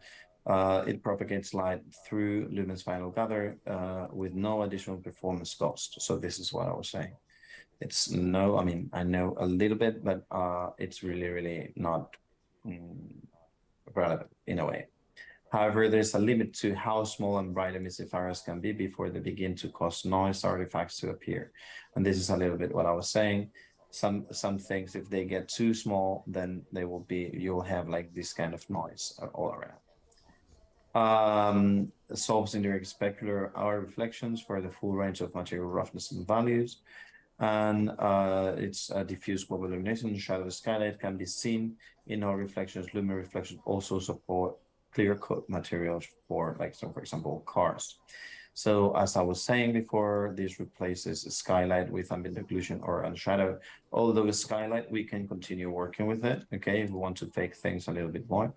Screen space global illumination, ray tracing global illumination, and third-party global illumination solutions. Are we going to do a break? Maybe we do it a little bit later. Let's push this as we had this technical issue. I'm just trying to push the class a little bit more. Probably we'll finish all the theoretical part and practicals, and then we'll do a break, and then we'll have like 30 minutes or 40 minutes for questions and answers. Okay, so let's push this a little bit more. To set up Lumen, we need to go to rendering and Lumen. So this is it. So edit project settings. We go to rendering here. And it's important also to have, let me check. go down, lumen and lumen, dynamic global illumination method, lumen reflection method, lumen. This is by default in Unreal. This is default in Unreal Engine 5. This is, I usually activate this, although some of you, if you don't have like, I think it's until, I mean, from the 2000s series from NVIDIA, that you can use the hardware ray tracing when available, and then the ray tracing light mode. Usually the surface cars is good for performance, but it's not really accurate. Heat lighting for reflections, this is good. High quality translucency reflections is good. And software ray tracing method, it's better to have detailed ray tracing than global, okay? So shadow map method, virtual shadow maps, I'll talk about that now. And as I was saying, support hardware ray tracing, that's good. Ray trace shadows are better, although a few of you might have some issues rendering a few assets from Nanite, because Nanite generates a mesh distance field that is like kind of an approximation of the mesh, but it's not the full geometry of the mesh. So sometimes that generates like a low poly, like a low poly version of the mesh. So it's not a low poly, it is a 3D texture. Okay, so that's what a mesh distance field is. So if it's not accurate enough, you will see like weird shadowing. Okay, so you can solve that with removing hardware ray tracing, like ray trace shadows. Okay, or then you can increase the detail of the nanite, of the nanite mesh. Okay, of the nanite, like 3D texture. Okay, so that's the thing. Let's come back. And of course, in Windows platforms, SM6. This is what I wanted to say.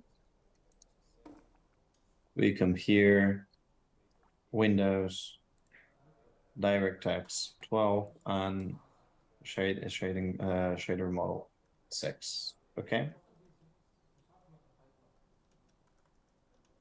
What else? For better results, a little bit what as I was saying, hardware ray tracing when available, heat lighting for reflections, detail tracing, support hardware ray tracing, and that's it. So configuration, we saw it on the post, this is on the post-process volume. So lumen scene lighting quality, so it's just like larger scales cause the lumens seem to be calculated with higher fidelity. Then we have lumen scene detail that controls the instances that can be calculated in scene. Larger setting help smaller objects. So this is what I was saying. If the lumen scene detail is small, like there could be some small assets that won't generate any impact on the result. Okay. Lumen sim distance, I think it's like 2 kilometers, 2 kilometers of by default, I think, or 200 meters, 200 meters. Yeah, so if you need lumen in a bigger distance, like larger distance, just increase this value. And then the final gather quality, it speaks by itself. And then max trace distance, same thing. Here, lumen scene updates, like the lumen scene lighting and final gather lighting update speed basically is that if we want to renew those faster, that will increase the noise. Okay, if we make them smaller value, that will feel less noisy in a way. Yeah, we talked about this. How can we see lumen? Yeah, this is nice. How can we see this? So we can come here and in lit, I'm going to get rid of this. If we come here, we can come to lumen. Okay, this is a view mode. And if we go to lumen view mode, we can do like an overview, what's going on there. Okay, so we see the heat lighting, we see the reflection view that we're having here. And then we see the surface cache. Okay, so we can come here and go something like that. Why is telling you to reveal light? Sorry? Why is telling you to Because I have this in static. Now it's gone. This is because sometimes when I was now in 5, when I generate the build captures, the sphere reflection captures, sorry, or the box reflection captures, it actually needs things to be static, because if they are movable, it doesn't recognize it. So yeah. What else? Lumen, yeah. So you can do like a small overview there. Okay. And tips and tricks. Doesn't currently support mirror reflections. Well, as we saw, بسبوسة. not perfect mirror reflections. Okay. I mean,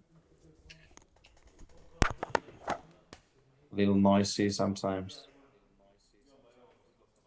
We could increase, I guess we could make it a little bit better.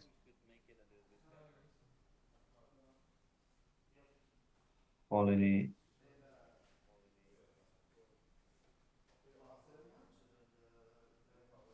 You can see a little bit this. But yeah, I mean, it's not the best option. Of course, if we differentiate this with this, it's a totally different thing. Okay. But well, usually it's just a matter of just coming. You will see this in many projects. It's just a matter of coming here, making a little bit of roughness. Okay. Maybe not even like that. 0.05, maybe 0.1. If you just come here, you will see this, and then this is more than enough. You can see this is real time, and we can understand that the mirror is going to be perfect. Maybe in architectural visualization is not like putting this mirror like that, could just say, okay, just this is not what I'm expecting, but maybe, I mean, you need to decide if you prefer that or you prefer this, okay? That could happen. Also, you know, usually this gets solved when we come here and we put a spotlight that could have a little bit more intensity if we can, you see? So this is usually like a lack of illumination, so of direct illumination. So if you can actually have these kind of elements running there. But of course, maybe you say, I can't do that because my project doesn't allow it. So, I mean, there is a moment to decide. Okay, so this is a little better, but it's not the best either. Okay, good. So, yeah, so just double check the roadmap. Doesn't support static lights, it's everything dynamic. Allows static lighting. Disabling allow static lighting can help with some overhead and make sure your material ambient occlusion process is working with no visual hindrances from Lumen global illumination. Lumen supports material ambient occlusion ideal for characters and supports all physical lights, but not only with the mobility setting to move. So this is some things that we've talked about very a lot. This is something that we've talked about, nanite virtual support, virtual shadows, virtual shadow maps. So you all know, you can read. So I'm just going to go quite quickly. So nanite, basically, it's a virtualized geometry system. It basically breaks the assets in a way that into clusters. I can show you here.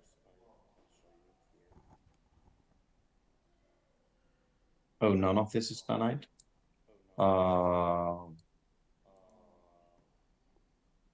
This is from the end, so I don't want to mess up with it. So it would let me just duplicate this.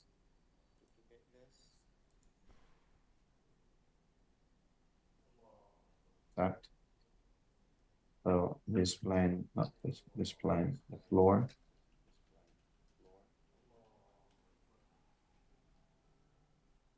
Okay, so I removed the one before. This should be in class levels, perfect. And now this one is new, and now we'll just make it nanite. So how to enable nanite? Basically, you just come here, go nanite and enable it. Okay, it's pretty easy. You can see here, oops. Let's see, nanite, enable. A second option of how to enable nanite, it is coming here, opening this, but it's the editor, and go to details and say enable nanite support and apply. That's it. So you can see everything. This is the cube that it's also from the engine, so I don't want to mess with it. I'll duplicate it, delete the previous one, okay. So now that I have it here with my other assets, I will just show you. So another thing, probably I won't be able to do it like this, but just for you to know, if we go to tools and nanite tools, we will be able to see things that we can optimize. But for example, the triangle threshold is at 64,000, so it's too big, and this is it has less triangles. So it kind of understands that we don't need nanite in this. But if, for example, if I just do, start reducing, I have all of this that is like, well, maybe you should do that. So that depends on the amount of assets you want to start reducing. Okay. And then in case you have some errors, but this is a little bit deprecated, this tool. So I know that some, for example, pixel depth offset usage has been enabled now with nanite. So there are a few elements that, for example, the temple map, well, it's saying to disable and like performing the audit, but well, for now it's okay. I'll just put it here. I'll just show you something before. If you come here to lit and you see nanite visualization, you can see right now that what things work. So this is the primitives, sorry, the triangles. So you see that this is black. So this is not nanite. And you could see that I didn't even see this until I started working with nanite or enabling a nanite somewhere. So what I have here is that nanite, what it does actually, it's understand the different clusters, okay? So when the cluster is seen, it works with the triangles that has that cluster. Okay, now these are too simple, but basically, for example, we have seen here the overdraw because apparently this is getting in the same cluster because it thinks that it's not so required. But yeah, and then it just like draws the triangles that are there. I'm going to enable nanite here. So you can see it there. And this is a little bit how it works. So basically it's not getting, before we had something that it was called first room, I mean, it's still there, first room culling. And basically is that we could only see the meshes. So only the meshes were drawn if we could see them in the scene.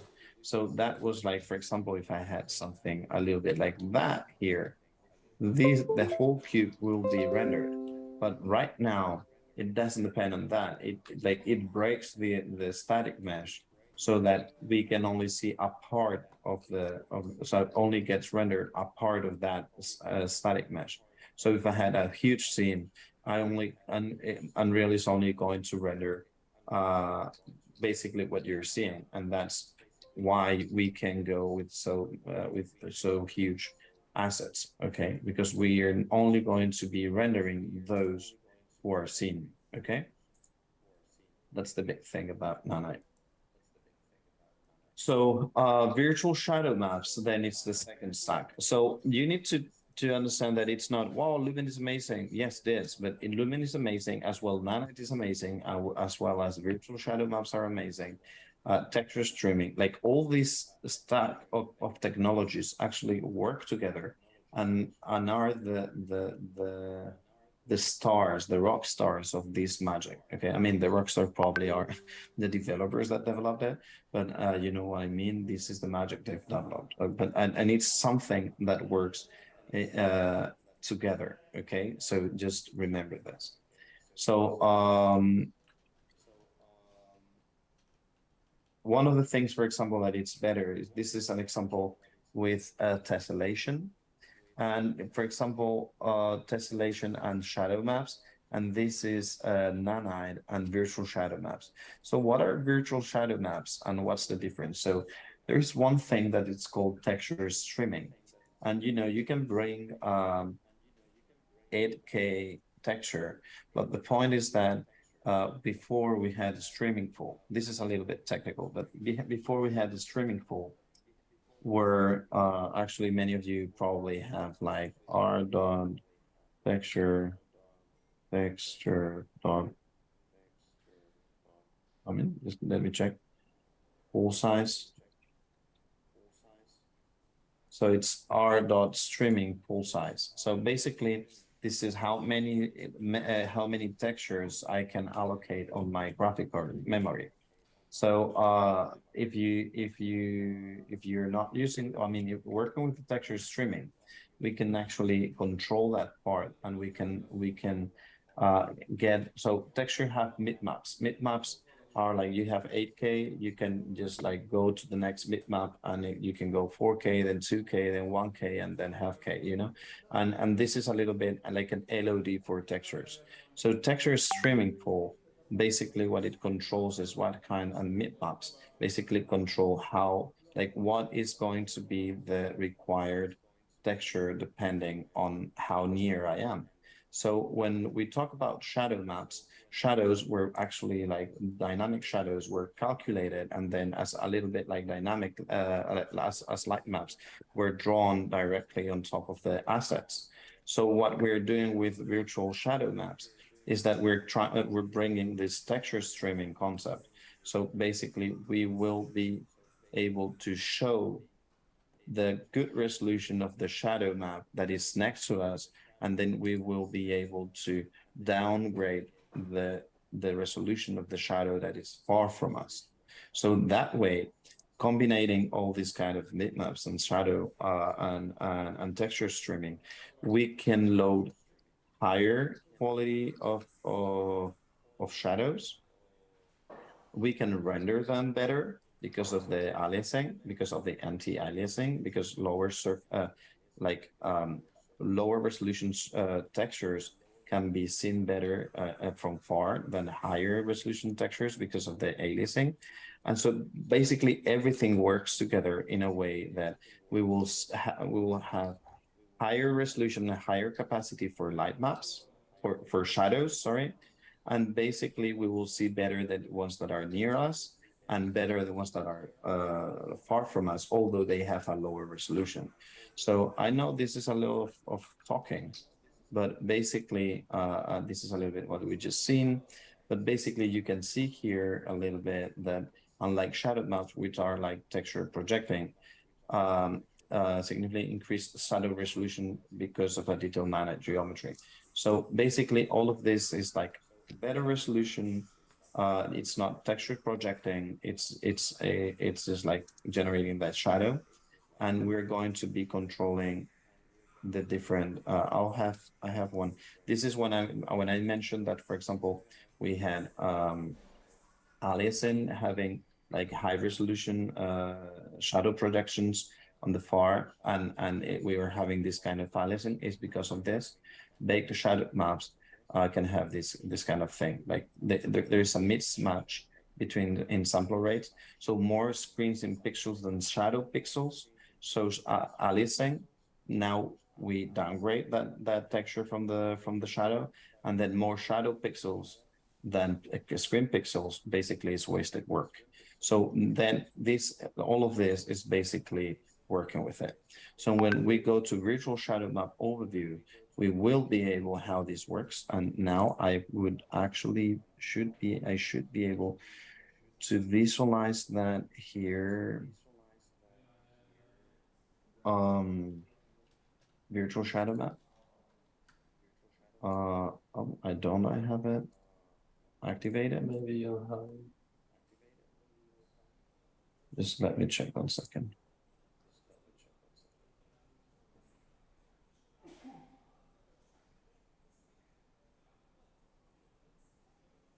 I should have it.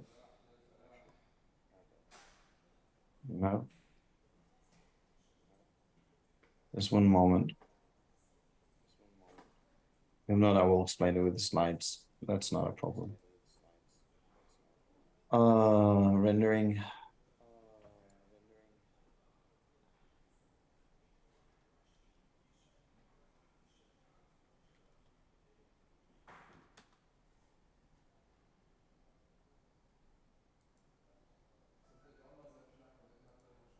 Virtual shadow maps, texture streaming, LODs, texture streaming should be, it's enabled, so that's where. And SM6 was enabled. Well, I'll double check anyway. Use product settings. I'll double check later before the after the break. I'll check for that. Okay. Basically, I don't know why I'm not getting this. So, but basically, it's the view mode. So, but basically, the point here is that when we get these cards, you can see it here. It's a little bit like an LOD. Do you remember that we have LODs, and when we go further away, we get different colors? So basically, it's a little bit of this. So for example, one local light can be 16 by 16, okay? And it's a virtual texture. So basically, spotlights can be a single virtual shadow map. Point lights and rectangles can even use 6 shadow maps, 1 per cubic face. And for example, you could have directional lights. It can be, I think there could be like also 16Ks. So you can see that it's like huge, okay? So huge resolution maps. So what we have here is that when we have the camera, this is the camera, we can see how far we're getting, okay? How far we're getting from this. And basically, we will start working with these cards depending on the like how far is the texture going to be streaming from the camera. So in this point here, so it's like having this, like shadow maps are so big that it's like if you had one element, like, you know, when we have a static mesh, it's there, and then we go far away or further, like near or further away, and then it just like goes from one LOD to the other. In this case, virtual shadow maps, they spread all over the world. So they actually are cut, they're clamped here. So you have one resolution here, another resolution here, another one here, another one here. Okay. So then you even get like these cards that are even like smaller props. Okay. So basically we get this kind of mid maps depending on how far the shadow is from the camera. And this is what allows like a better performance of all of this, as well as a better detail on the shadows. Okay. So these are little tips that you can control. This is, for example, in order like to get less rays, a smoother shadow, depending on how many counts you're doing. Okay. So just check this and you'll see the little difference. I wanted to see the virtual shadow map, but I don't know what I'm missing here. I'll just check, because basically it's just like you click it here and you can see it. I mean, I hope it's not just like getting there, but no.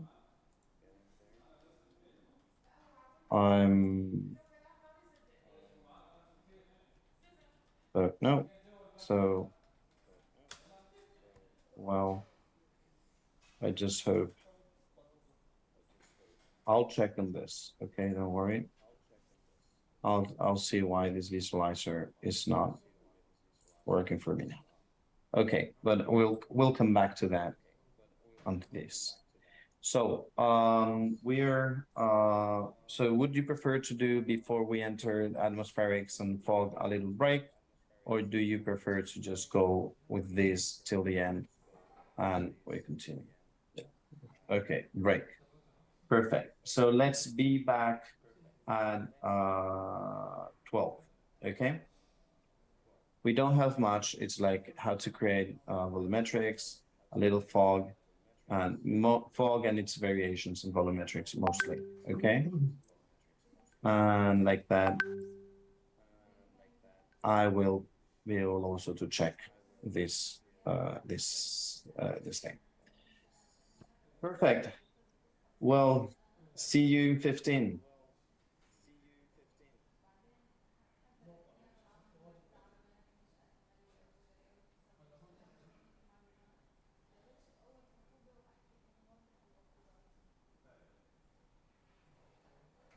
So let's see. Let's see. This was just a matter of the I'm seeing of the session. Sorry. Can you see my? Oh, it's now. no. So I was here. I was talking about. Oh, where's my?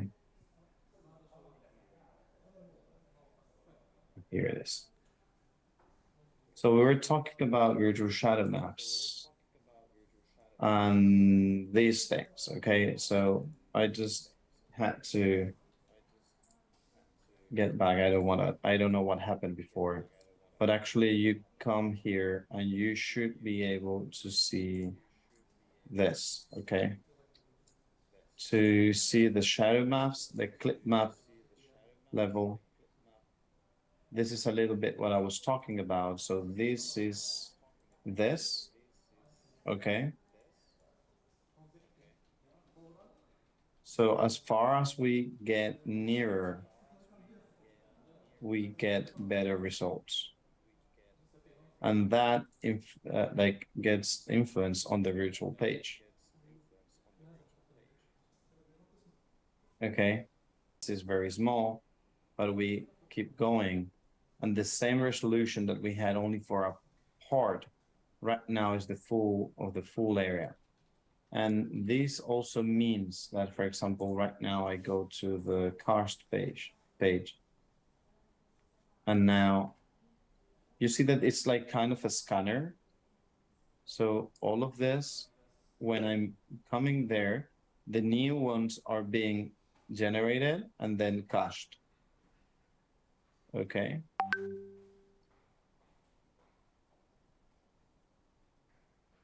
So the red ones are being cached, and the green ones are already cached.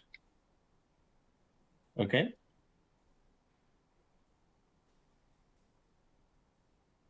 So this is a little bit how the new system for shadows work.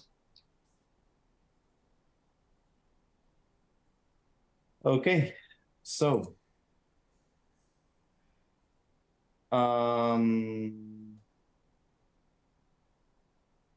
let's see. Let's move forward, building our atmosphere. So for that, we'll see we have the skylight, the sky dome, that it would be our sky atmosphere. Actually, it's called the same way. We have a sky dome, but that would be a 3D. I don't usually use it. Then we have the push process volume, the light mass importance volume. This is not for dynamic. This is for static. And of course, the directional sun are volumetric clouds. And there's one here missing. Is the exponential high fog. Okay.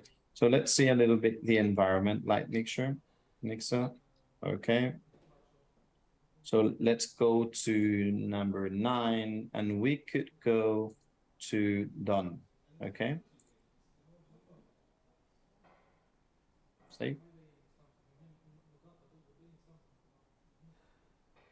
So let's open the project.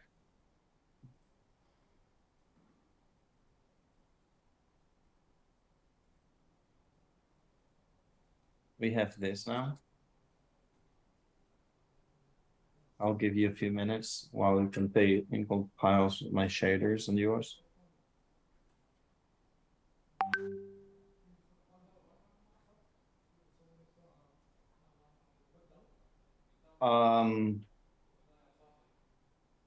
So all of this, actually, let me check if now it's working here. Yeah. So you can see it here way better.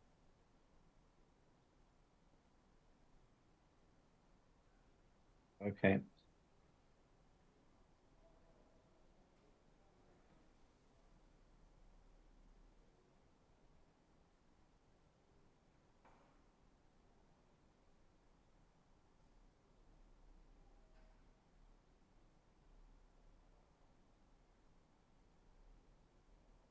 Okay.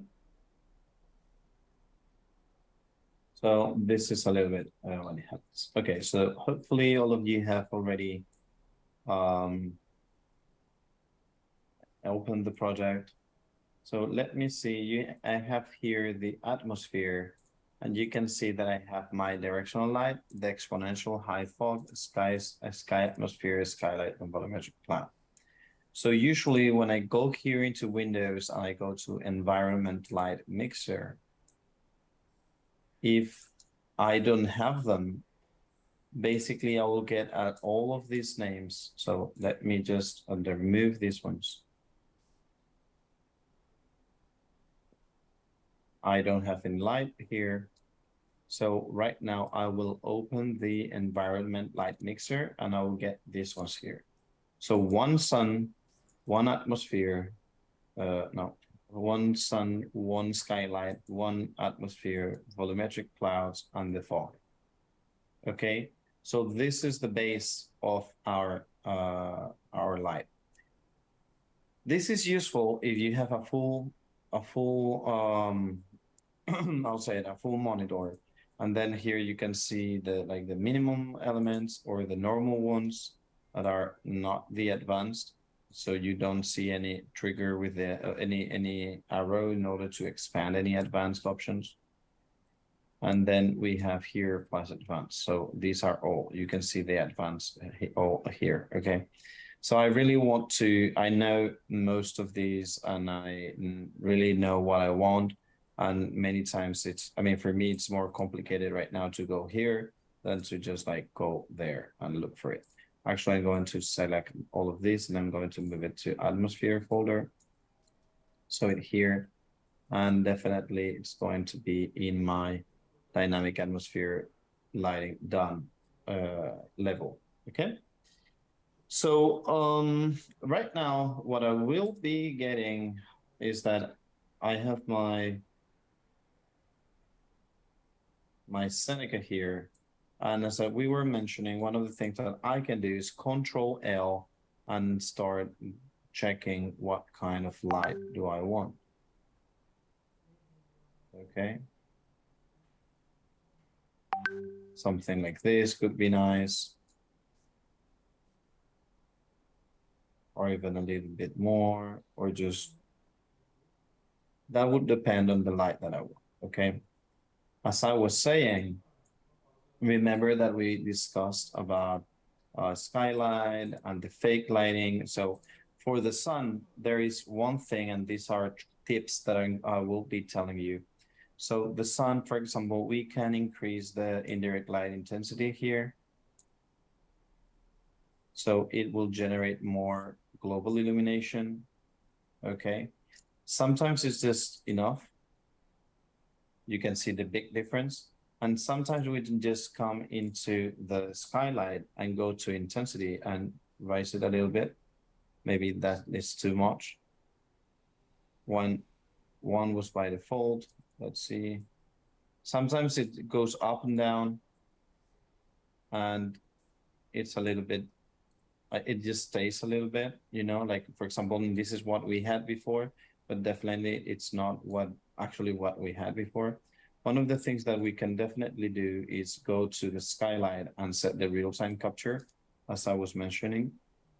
So this will allow us to continue getting, remember that it was updating the reflections, and the reflections are important because everything has a little bit of reflections. So I actually like it. Again, we could go like up a little bit, and this could help, or even a little bit like that. That's on you, okay? So one of the things sometimes that I do is I get here, because the directional light by default, it has a 10 lux. So I know that maybe not all of you know this, but for example, there is like a calibration. I'm going to go a little bit through it because it can be interesting. If you go here to the engine and do you look for color calibrator, you have this element, okay? You need to be in the engine folder, not the content folder, and you can bring it here. So usually one of the things that we can do is to put this in parallel. And there should be one thing, just like a reference to start building your image, that you know it's the mid gray. The mid gray, it's the zero should be like 0.18 for the luminance. So how can we get the luminance? We come here. Let's see if I can find it.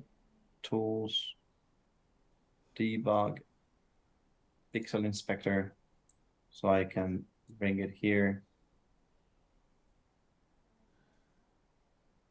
Now, so I can start looking, and I know this is my my mid gray, because I can tell you this is the mid gray. So I can start doing here, and I see that my luminance is of 4.42, 0.42. So that's too much. So maybe I'm just putting it here. So maybe I can go and just get something less. So I can get over here, and I can go, usually I start in 3.14, okay? That gives me a little bit of a good value. Maybe here it's a little bit more. Let's see, 4. That's pretty much okay. Okay, it's 117. So right now I have a luminance, like I have an intensity of the color that I can start working with. Okay, so this is a little bit it. Of course, if you want more intensity, you can like I said. One thing that we need to understand, and this is about exposure things. Unreal Engine works with default exposure, I mean, with that own created exposure values in a way. They created for video games, okay? So if you come here to directional light, and if you're really like on into like real accurate values, you will see here, and you saw that we just hit 4 luxes. So if we go real life luxes or sun, so we get not Lexus lumens. I mean, let's see if we can get it from here. I don't know if we get it here. Now, let's see if basically this is a little bit like ambient day would be like 10,000, 25,000, direct sunlight between 32,000 and 100,000. So, oops. Are you getting me? Yeah. Can you read? Because this is like not working. Can you hear me? Yeah. Yes, they can hear you.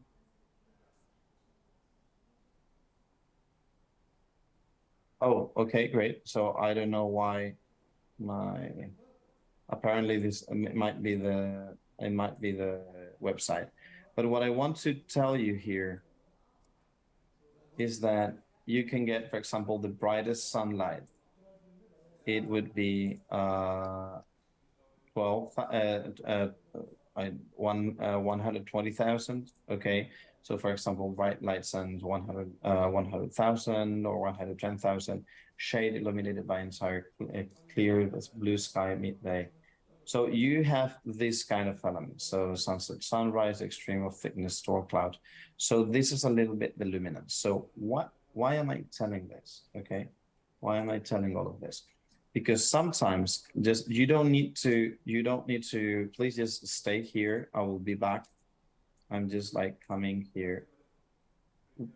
Before you can see this, but we have something that it's called the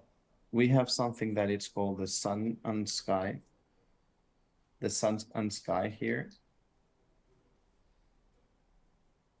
And this has lots of things, like for example, a skylight, a directional light, and a sky atmosphere.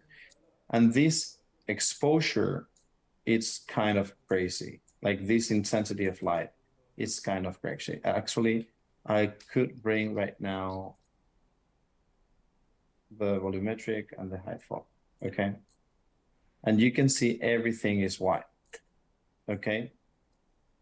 Although if I come to unlit, I have this here. So what does this mean? For example, here in the sun sky, the directional light has an intensity of 75,000 luxes. And this is more or less a real thing. So this is a real value. Although when I come and I'm going to put here the post-process volume, and I'm going to make it unbound. Where is that?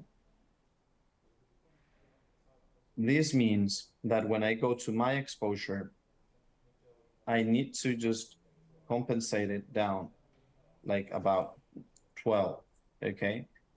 12 minus 12, okay? Because my out exposure history, my metering mode is the one that Unreal Engine developed. So the basic and the histogram are the ones that Unreal Engine developed by default for games, okay? And then there is one that that says manual. So if I come here and I put it back, but then I go to manual, I'll see that here I'm getting something that is a little bit better, and the values are way more similar to the ones that we have, okay?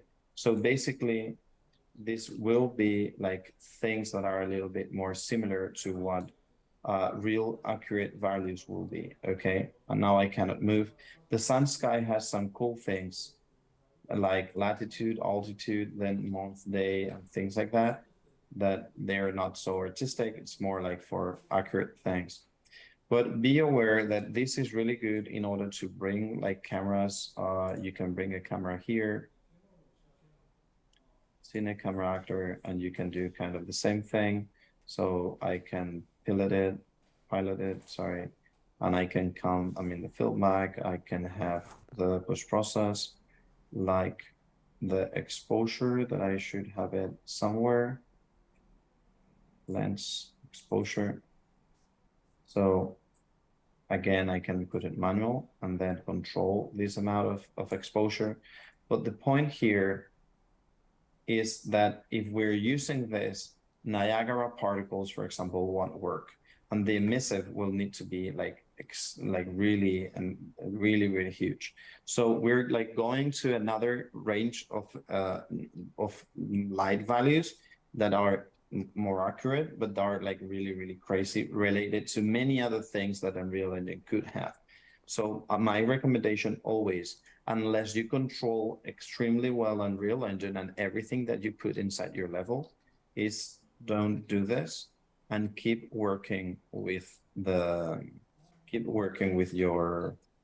the previous one. Okay. Actually, for example, Netflix has a framework. I can show it to you.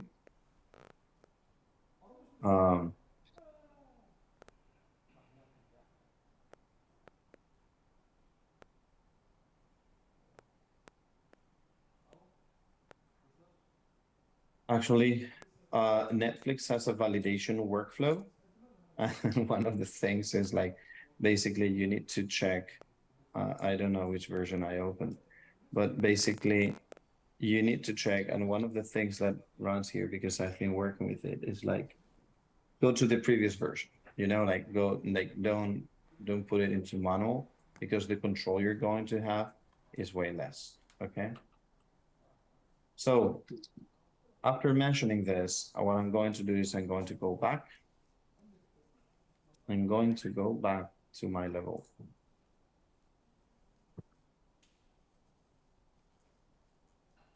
Not starting class. It was this one here. Don't say. Okay, so let's continue. Let's continue. And we've done this, we've got this color correction, sorry, this color calibrator. We've been setting a little bit the atmospherics, the directional light, and we'll be playing with it. So, you know, we have this. We are going to change a little bit the source angle so that it's a bigger sun. I'm going to start getting the post-process volume. Let's see if I have it here. No, I don't have it yet.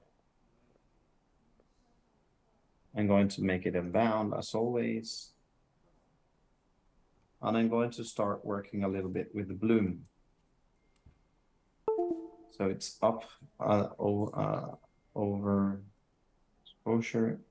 So I honestly prefer convolution than standard. Standard, it's nice, but the convolution, it's just beautiful. Okay.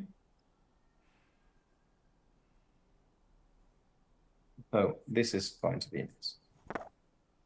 So as I was saying, directional light, we've seen it's our sun, but the point is that we have some other things. So we have the sky atmosphere. A skylight, I also mentioned it, so I'm not going to mention a lot of things. So we have the sky atmosphere, and this is going to be a little bit like planet values, okay? So we have the ground radius, so it's the planet radius measured in kilometers from the center to the ground level. So if we click it here, we will see that we will have the ground radius. This is the radius of our of the Earth. You know, it's this is in kilometers, I think. Yeah, measured in kilometers, as I was mentioning. So it's 6,000 kilometers. This is our Earth. Then we have the albedo that it's basically coming from up. So this is a little bit what it's bouncing. You need to know that the bounces, like the tint of the bounces are usually should be on a gray scale. Okay, this is important because if not, it gets tint. Then we have, for example, the atmosphere. How high is the atmosphere? Our atmosphere is 60 kilometers, okay? So don't modify it if you want to make it look like Earth. You can decrease it or increase it if you're doing like any other planet. So this is 1 kilometer Earth, 1 kilometer atmosphere. So this will look like really bad. I was going to say something not good for this. So the multi-scattering, like this is I have all of this here. So for example, the rendered multi-scattering is sunlight bounces around the atmosphere, and it is achieved using dual scattering approach, the atmosphere height, the ground albedo, the Rayleigh. You know how this works, and basically that when the sun comes, all the blue, all the blue gets bounced here. So this is why we see the sky blue. So basically we can start modifying that. We have the Mia that is like dust, smoke, water drops that we have around. So we can modify that. The absorption also, like what kind of colors does the ozone absorb, and some other CVARs. So we can come here and we see like the atmosphere height, we've seen it. We can see, for example, the scale of the scattering here of the Rayleigh, but at the same time, we can actually modify what kind of color is the atmosphere scattering, okay, and the amount. But don't get this wrong with the Mia. So the exponential distribution. Don't get this wrong with the Mia, that it's the dust, okay? Even the color of the dust.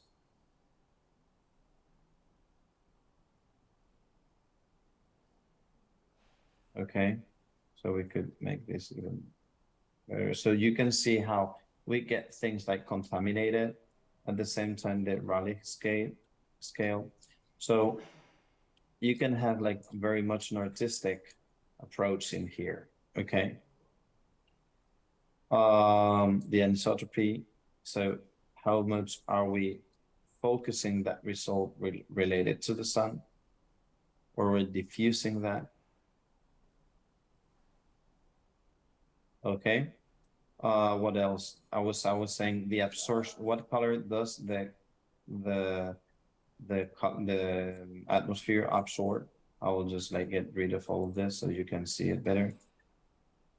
So right now we are absorbing the purple, so we can see it here. Let me just increase it. So this is the opposite. So if we want to absorb the red, it will look very blue. If we want to absorb the blue, it will look very red. Okay, so just for you to know about that. The art direction basically is if we want things to look like further away, you know, like everything just like gets a little bit more separated. So this is like a little fake in there, and fog contribution like to the distance, but usually this is good for it. It's just like if you want to get rid of the fog, but I think the fog is just it looks great. And the depth of the area perspective in order to just think that everything looks a little bit more separated. Okay. So these are the things that we can work with the sky atmosphere. I prepared I prepared all of this in case you want to read it a little bit and get more in depth. Some important CVARs and all of that. So let's talk about the exponential high fog. And this is very important. Okay. So the exponential high fog, let's see, let's go down and let's see very beginning if you see what it makes. So between these and this.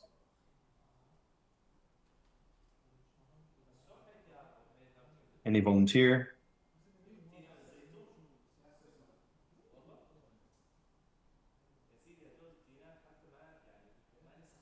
No, man, we didn't talk about this yet. Perspective atmosphere. Thank you, Lord. Exactly. It's like as far as we go, we create this kind of fog. But actually, if we increase it, we can really bring this into more fog. So it's actually the fog that we can start creating. So this fog has a height and it has a fall off. So this is the density and this is the height fall off. So it can go more or up. So it's like we control the height from here. So you can see right now that we don't have fog in here, but we have it in here. So we could just like go into 2, something like that. Yes, oops, I just clicked something that I shouldn't, or I clicked an escape button. So we could increase this, but this will be generating like this kind of fog. Okay. And again, we can even create a second fog. So we can increase the density of our fog as well as this and the offset of it. So now I'm seeing very little, but we could increase this second fog as well as this fall off, as well as the offset that we want to put. I cannot see much here, but well, the starting distance, where does it start? So fog density, I could put it like something like that. And as I was saying, the fall off like 5. So, okay. So this would be like the near fog. And I could just like make it this offset. Okay, this is what I wanted. I can push it into myself. Okay. So the offset that I have is like, I don't see nearly anything.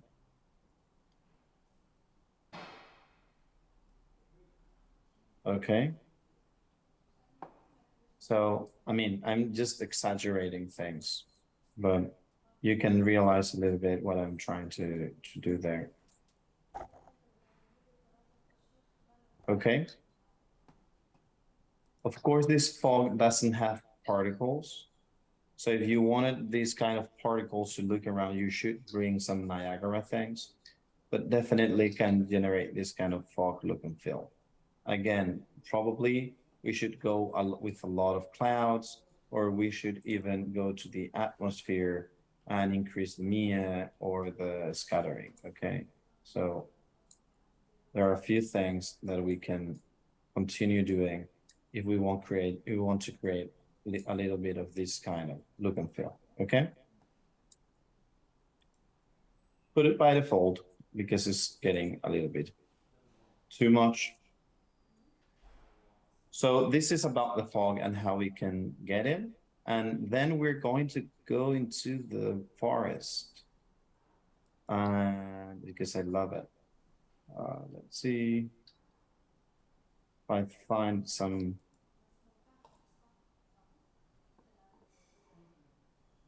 space here. Okay. Where is my sun? There you go. So right now, I don't have any kind of God rays. So Omer, this is your moment. So how can I activate the God rays? So I select the exponential high fog, and I come here and I go to volumetric fog. Ooh, this is cool. I click it here, okay? So this volumetric fog and this scattering distribution is the one that is going to generate this element. And it's not only for that, for there, it's for everything, okay? Just look and you will see the big difference between activating it or not activating it.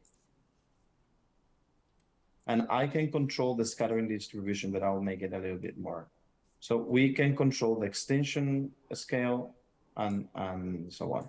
But the point here is that I don't have enough God rays right now. So for that, I will come to my directional line and I will increase something that I will put something that is like light shaft occlusion, because basically I'm not generating any kind, so this is going to be propagating like by itself without being occluded. So I will click on light occlusion. But what my problem here is that I don't have enough volumetrics. Okay, so I'll go to directional light and I will be controlling my volumetric intensity with here what I say volumetric scattering intensity. So I can push it up or even sometimes to values that are way bigger. Okay. So what do you feel about this? Is it cool?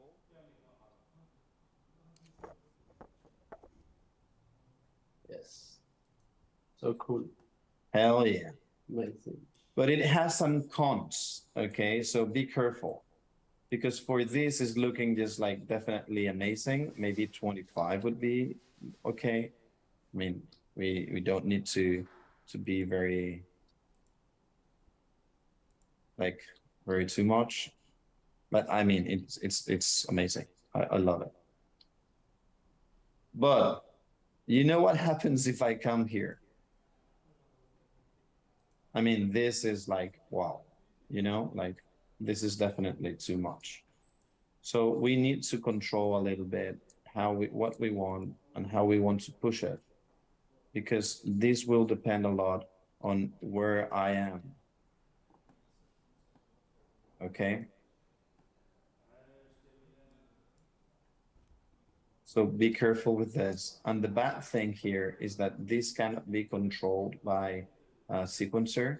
So maybe you want to have like several configurations there. So if I come here, you see that this is not so much propagated, but at the same time, this is not a lot. I mean, I only see it here, but if I want to push it, yeah, I will be able to see it here. And many times I need to go into some forest in order to be really capable of seeing this kind of God rays, okay? So if I'm doing a scene that it's like that and I really want to push this kind of feeling, okay, definitely just be confident and just put it like that, or just 15 or 10, and you can start working like that. And we will all love to see this, okay? Even as I was saying, we can push it to 25, and it's like, well, this is really, really nice. But again, if you go out from here, this is going to be too much. Something that I can see. So these really powerful values are only good if you are actually in an occluded area, okay? Something that we can see, and I'm going to show you here. I don't know why I'm going left now, but anyway, when we are coming here, if we go to the exponential height fog, we can control this. If we go to the scattering distribution, usually going left, it just like makes more powerful the source, but less powerful the ray. And if we go the other way around, it has a limit, but it like in between, it makes really powerful the full ray and less here. So if you really want to compensate and you care more about the source instead of the full ray, just increase this distribution a little bit more, and it will look really great, but it just won't go down, but all of it, okay? So control it and it can look nice.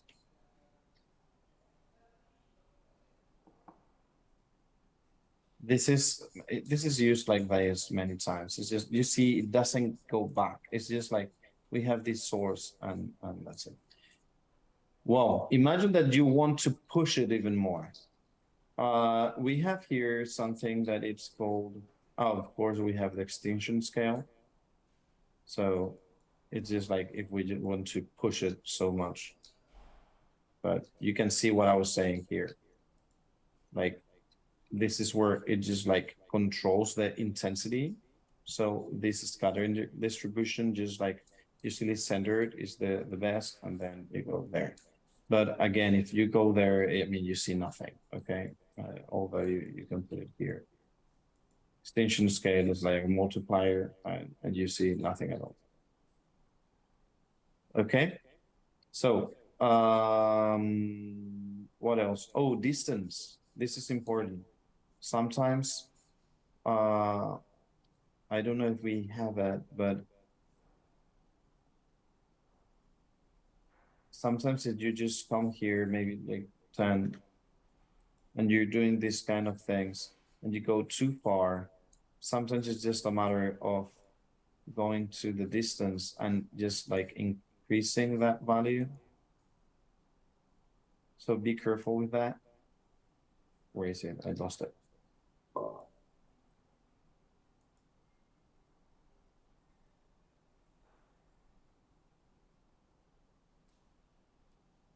Where is it?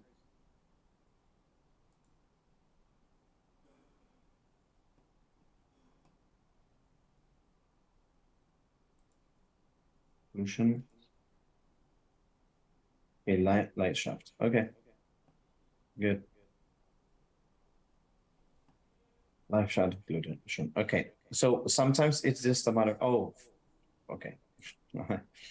Bad for me. I wanted to go to the exponential height fog, and I was on the directional light. So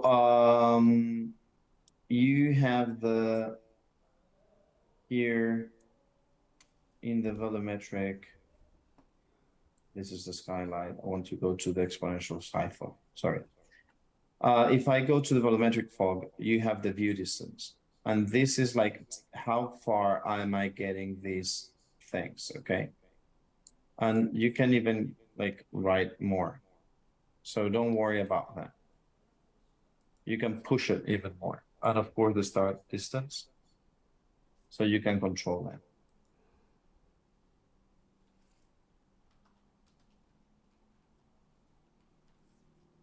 the static lighting, you won't be working with it. And if you unclick this, everything's gone.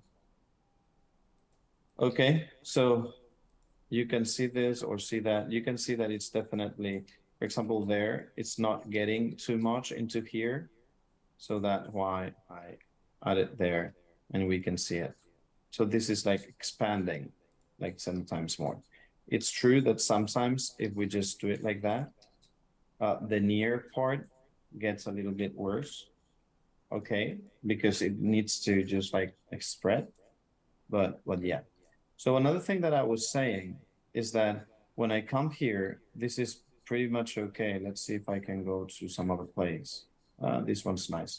But if I go to the directional light, I have something else that are light shafts. And this is what we had before volumetrics. And this is just like faking. So this is, I click it and generates this and like, so cool. But you know what happens that if I'm not looking to the sun, it's not working. You can see, I'm going to differentiate it here. You see that it's blue? I do like that. You don't see any blue because I'm not looking at the sun.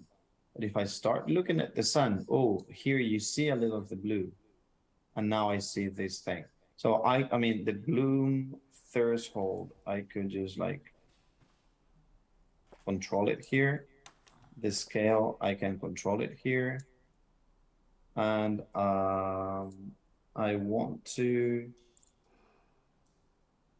this is the reaction. So I want to control a little bit this, the scale, the brightness. Okay. So this is like that. So just, I mean, blue is just, it was just for me a matter of for you to show it to you. But we can have it like this, and you can have that. And if you want, you can push a little bit more of this part, where you can just like get rid of it. So this would be by default, and this would be like if I'm looking at the sun, it just like gets very bright. Okay, so it's like something like a bloom for the light shafts. And it can be nice. I mean, so, and then finally, like my very final thing would be to go to the post process.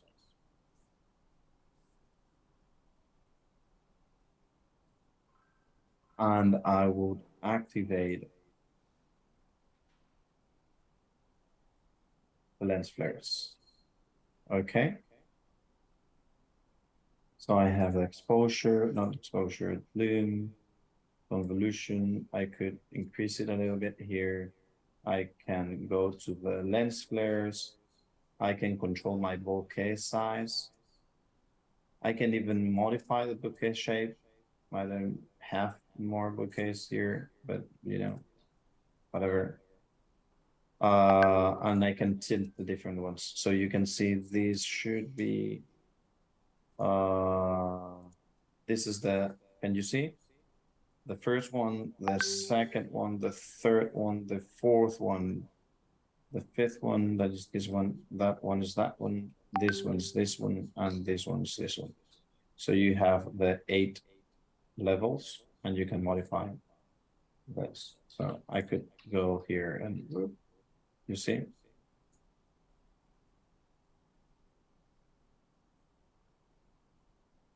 Okay, isn't it nice?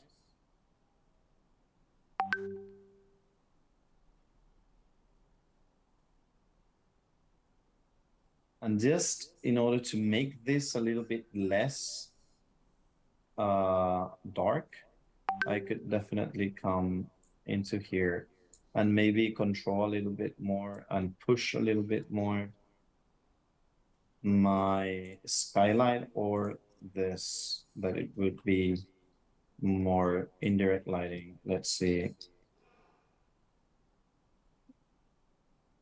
I could push it here. Yeah, that's nice. Maybe that's too much. That's too little, something like that. So, how do you feel?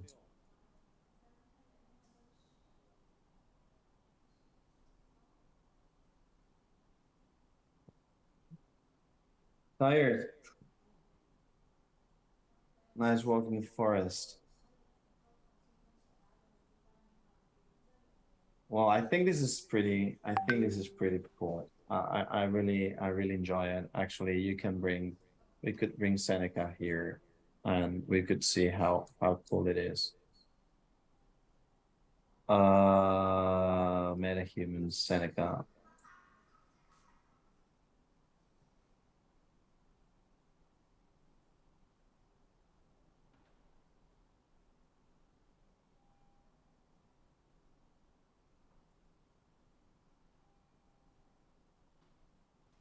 Wow.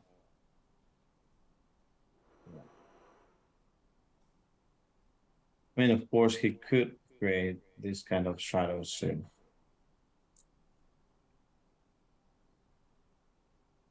You know,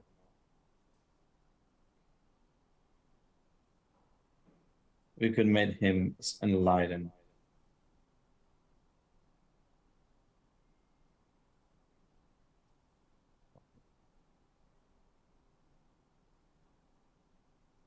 Yeah, so There is someone that wants to do like a Star Wars scene, and he wants to put two suns. Is that possible? you can put two suns. Yeah. I mean, it's not the most recommended thing, but let me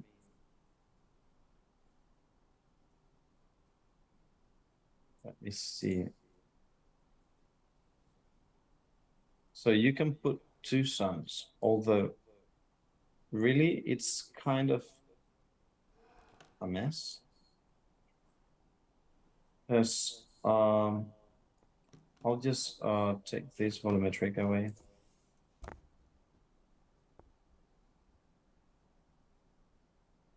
So I have this sun there.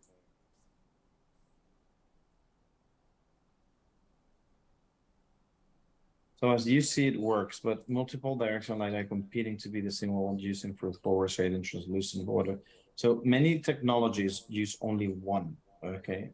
So there, and not everything is going to be working on that, but you can see how the other ones are and the things are working. So this is going to go to atmosphere. When I have this one here, I need to just see which one is that. I'm just going to just reduce this. And no, it's not that one. I need to see where it is. Sun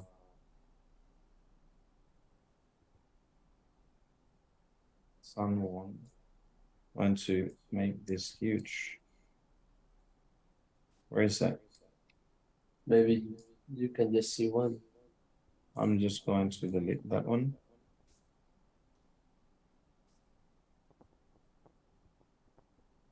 Okay. Here we are.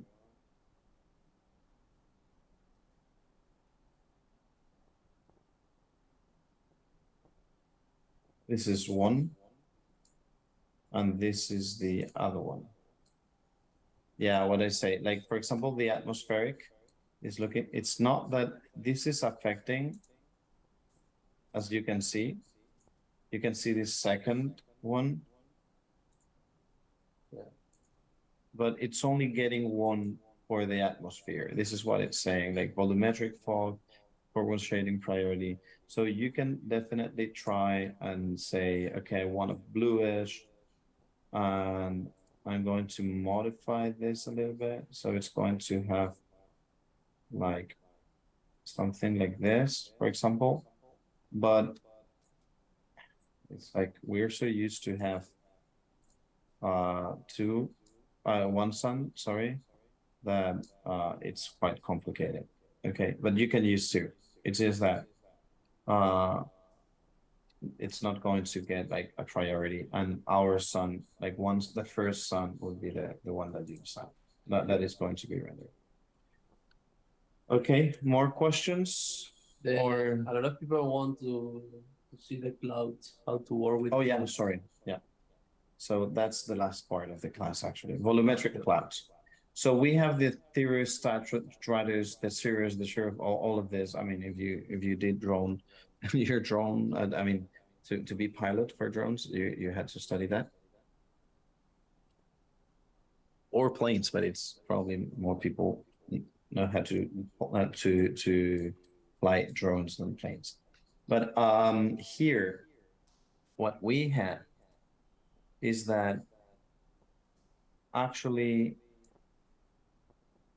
oh, the one I actually used before, I deleted it, but I had one here. If you open the 9, I had like some cool series.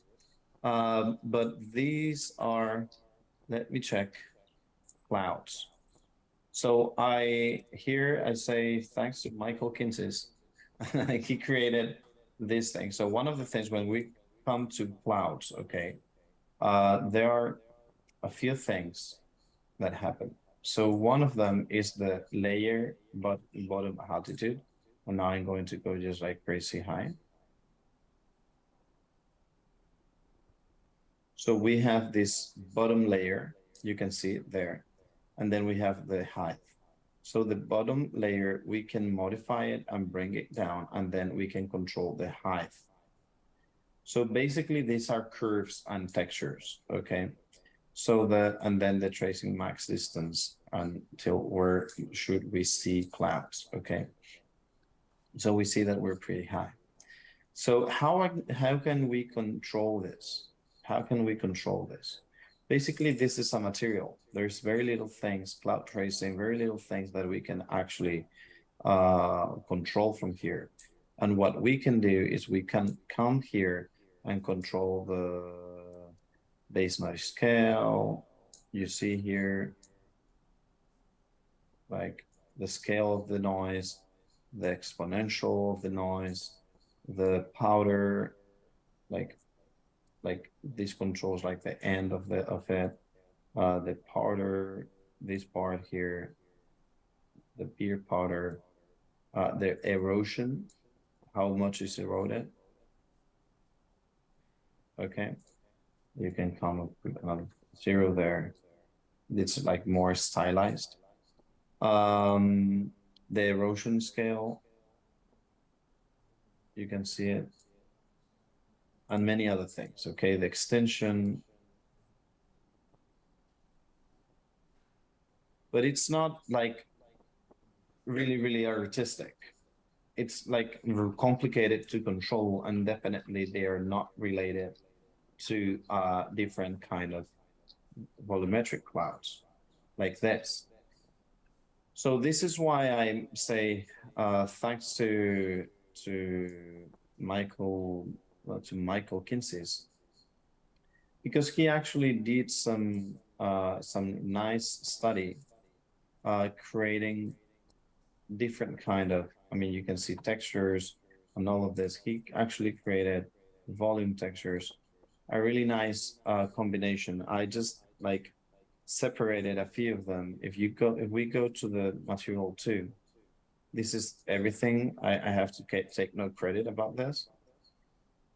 So he started like working like with some standard, the noise panning, the phase shift, but finding noise. But then he started like trying to work with them as different kind of cloud, like cirrocumulus, like Cirrus, or cumulonimbus, or stratus, or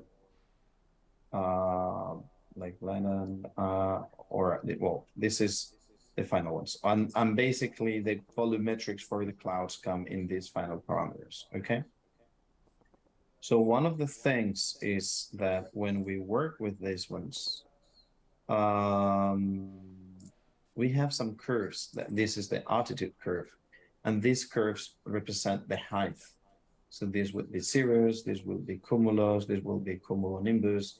So we can see depending on the cloud we want to do. So cumulus is this and it's bigger, so this one. Cirrus is this height part, and it's very softer. So this one, cumulonimbus, goes the whole way. So this is why we have it like that. Okay, we can see it like it starts a little bit and then goes like that. So if we wanted to make it more similar to this one, probably we'll do like this, then something like that. So probably we'll just like put this one over here something like that. But this is like something that you need to decide. This is one option. You can create more altitude curves and you can modify those, okay? So what I did here is that from this one there, I started creating cirrus volumetric clouds. Oh, you can make faking zone with emissive spheres. Yeah, that's true. I will see something similar. I'm going to solve that a little bit like that. So you have volumes, cumulonimbus, stratus, and general, the instance, okay? So this instance will be how it is with the standard one. So what we're going to do is that I'm going to draw some cirrus. So I'll get this one here. You have this folder, and I'll put it here, okay? And voila, we have some cool cirrus. And when we open this one, we will be able to modify this into different things. Like, let's break up. I want them to be more like that, a little bit more contrast. So you can definitely start like working with this, okay, to see if it's what you actually wanted. So what we can talk about this is the tracing distance. Let's see. And yeah, so you can start creating, for example, you have clear cumulonimbus, you can put it there and you can see the big difference and start modifying them. Or you can get the cirronimbus and you have this. So I've already created a few of those for you, okay? And you please just can start playing and playing with them. So I've tried to create these ones, and of course clear. So this is the stratus. So we have stratus that are more or less normal ones. These are cumulonimbus. These are the biggest ones. Then we have clear. This is no volumetrics. Clouds. This was cirrus. This was cirronimbus. So the ones that are up, cirronimbus. This is the one. And yeah. So, and I don't know if I did anything else. No, that's it. So I prepared these for you, and please feel free to use them. Okay. And now I'm going to open this little surprise I had for you.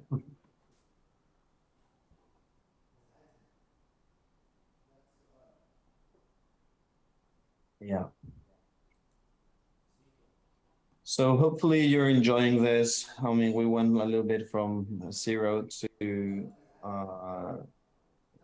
hero. So yeah, we saw most of everything. A little bit of emissives, a little bit of lumen, control shadow maps, reflections, all this kind of things. Well, so this is the Rural Australia map. This with the sky dome, okay.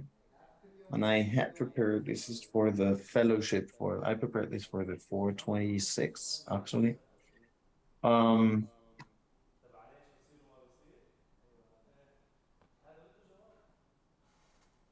So I think it was here.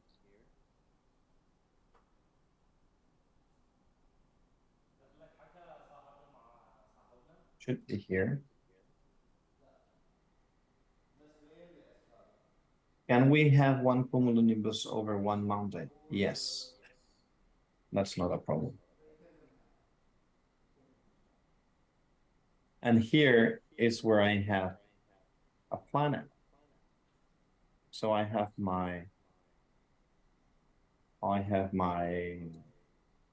moon over there. Okay. So you can definitely put a moon, and if you just see it, it's just like a staticness actor, but it's really, really, really far away. Okay. It's not placed where it should be placed or the size of the moon. I just like put it there.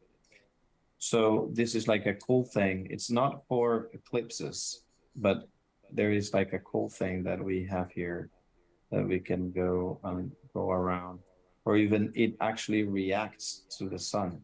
You see? It looks great. Let's see, I had it there.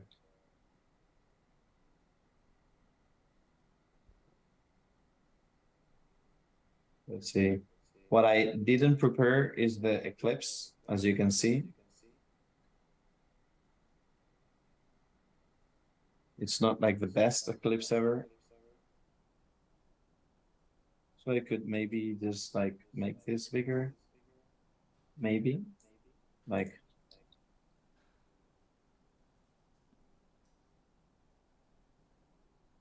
well, this is not bad. It's, I would need to work on a shader just to be there. But it's kind of okay. Just let me make it 6.5, 5.5. So you can actually start like do some cool things there. And the point is that this doesn't occlude. So cast shadow, it has cast shadow, but I mean, you can see that it's not like the best. Anyway, I was just playing a little bit around.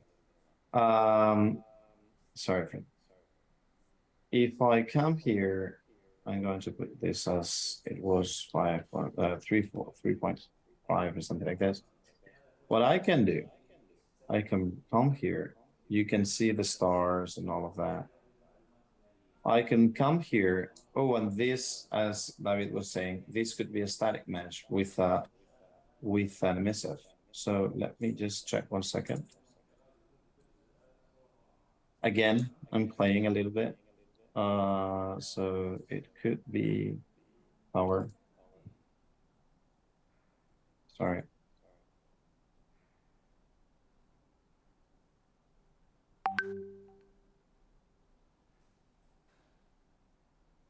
Oops.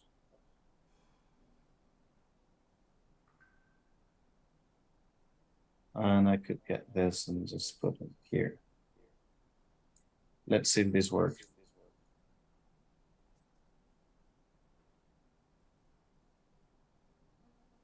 Oh, that's too much. Anyway. So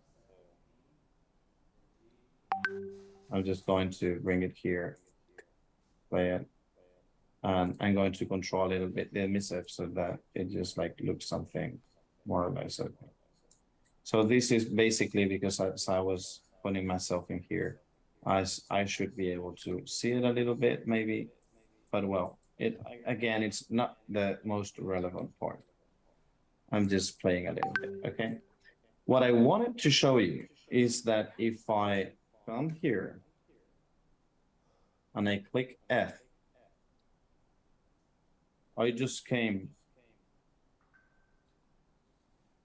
And if I go back, I can see the whole Earth with its atmosphere and so on. Ain't this cool?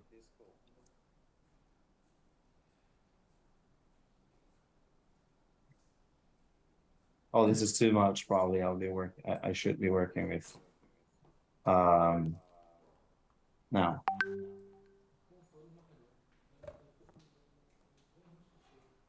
And oh, it needs to be just like crazy scale. Is this from the Australian pack? No, I did it myself. Yeah. Sorry. Yes. So hello there, Bootcamp Europe.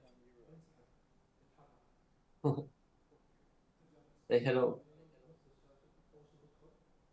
From the I need to from the outer space.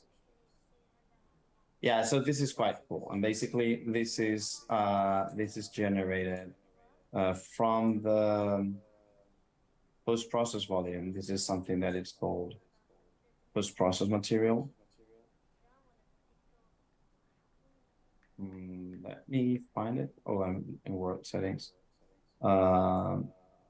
Here it is. So I have something that is called the material stars, and that basically goes around and works with the scene depth in order to generate the stars. It works with the sky atmosphere view luminance. It works with the post-process input so that we work from there, the camera position where we're working from, and even the sun direction.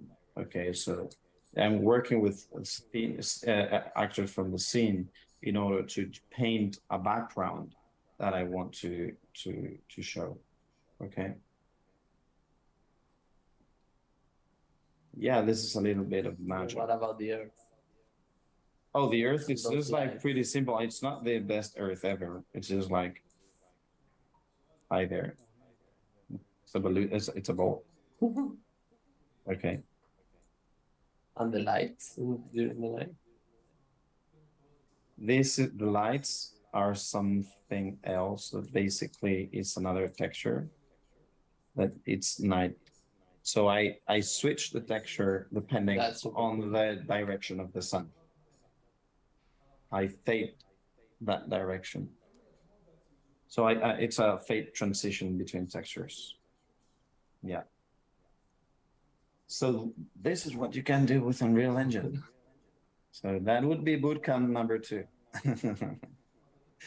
Well, I hope you enjoyed it. Again, a little bit out from the hour.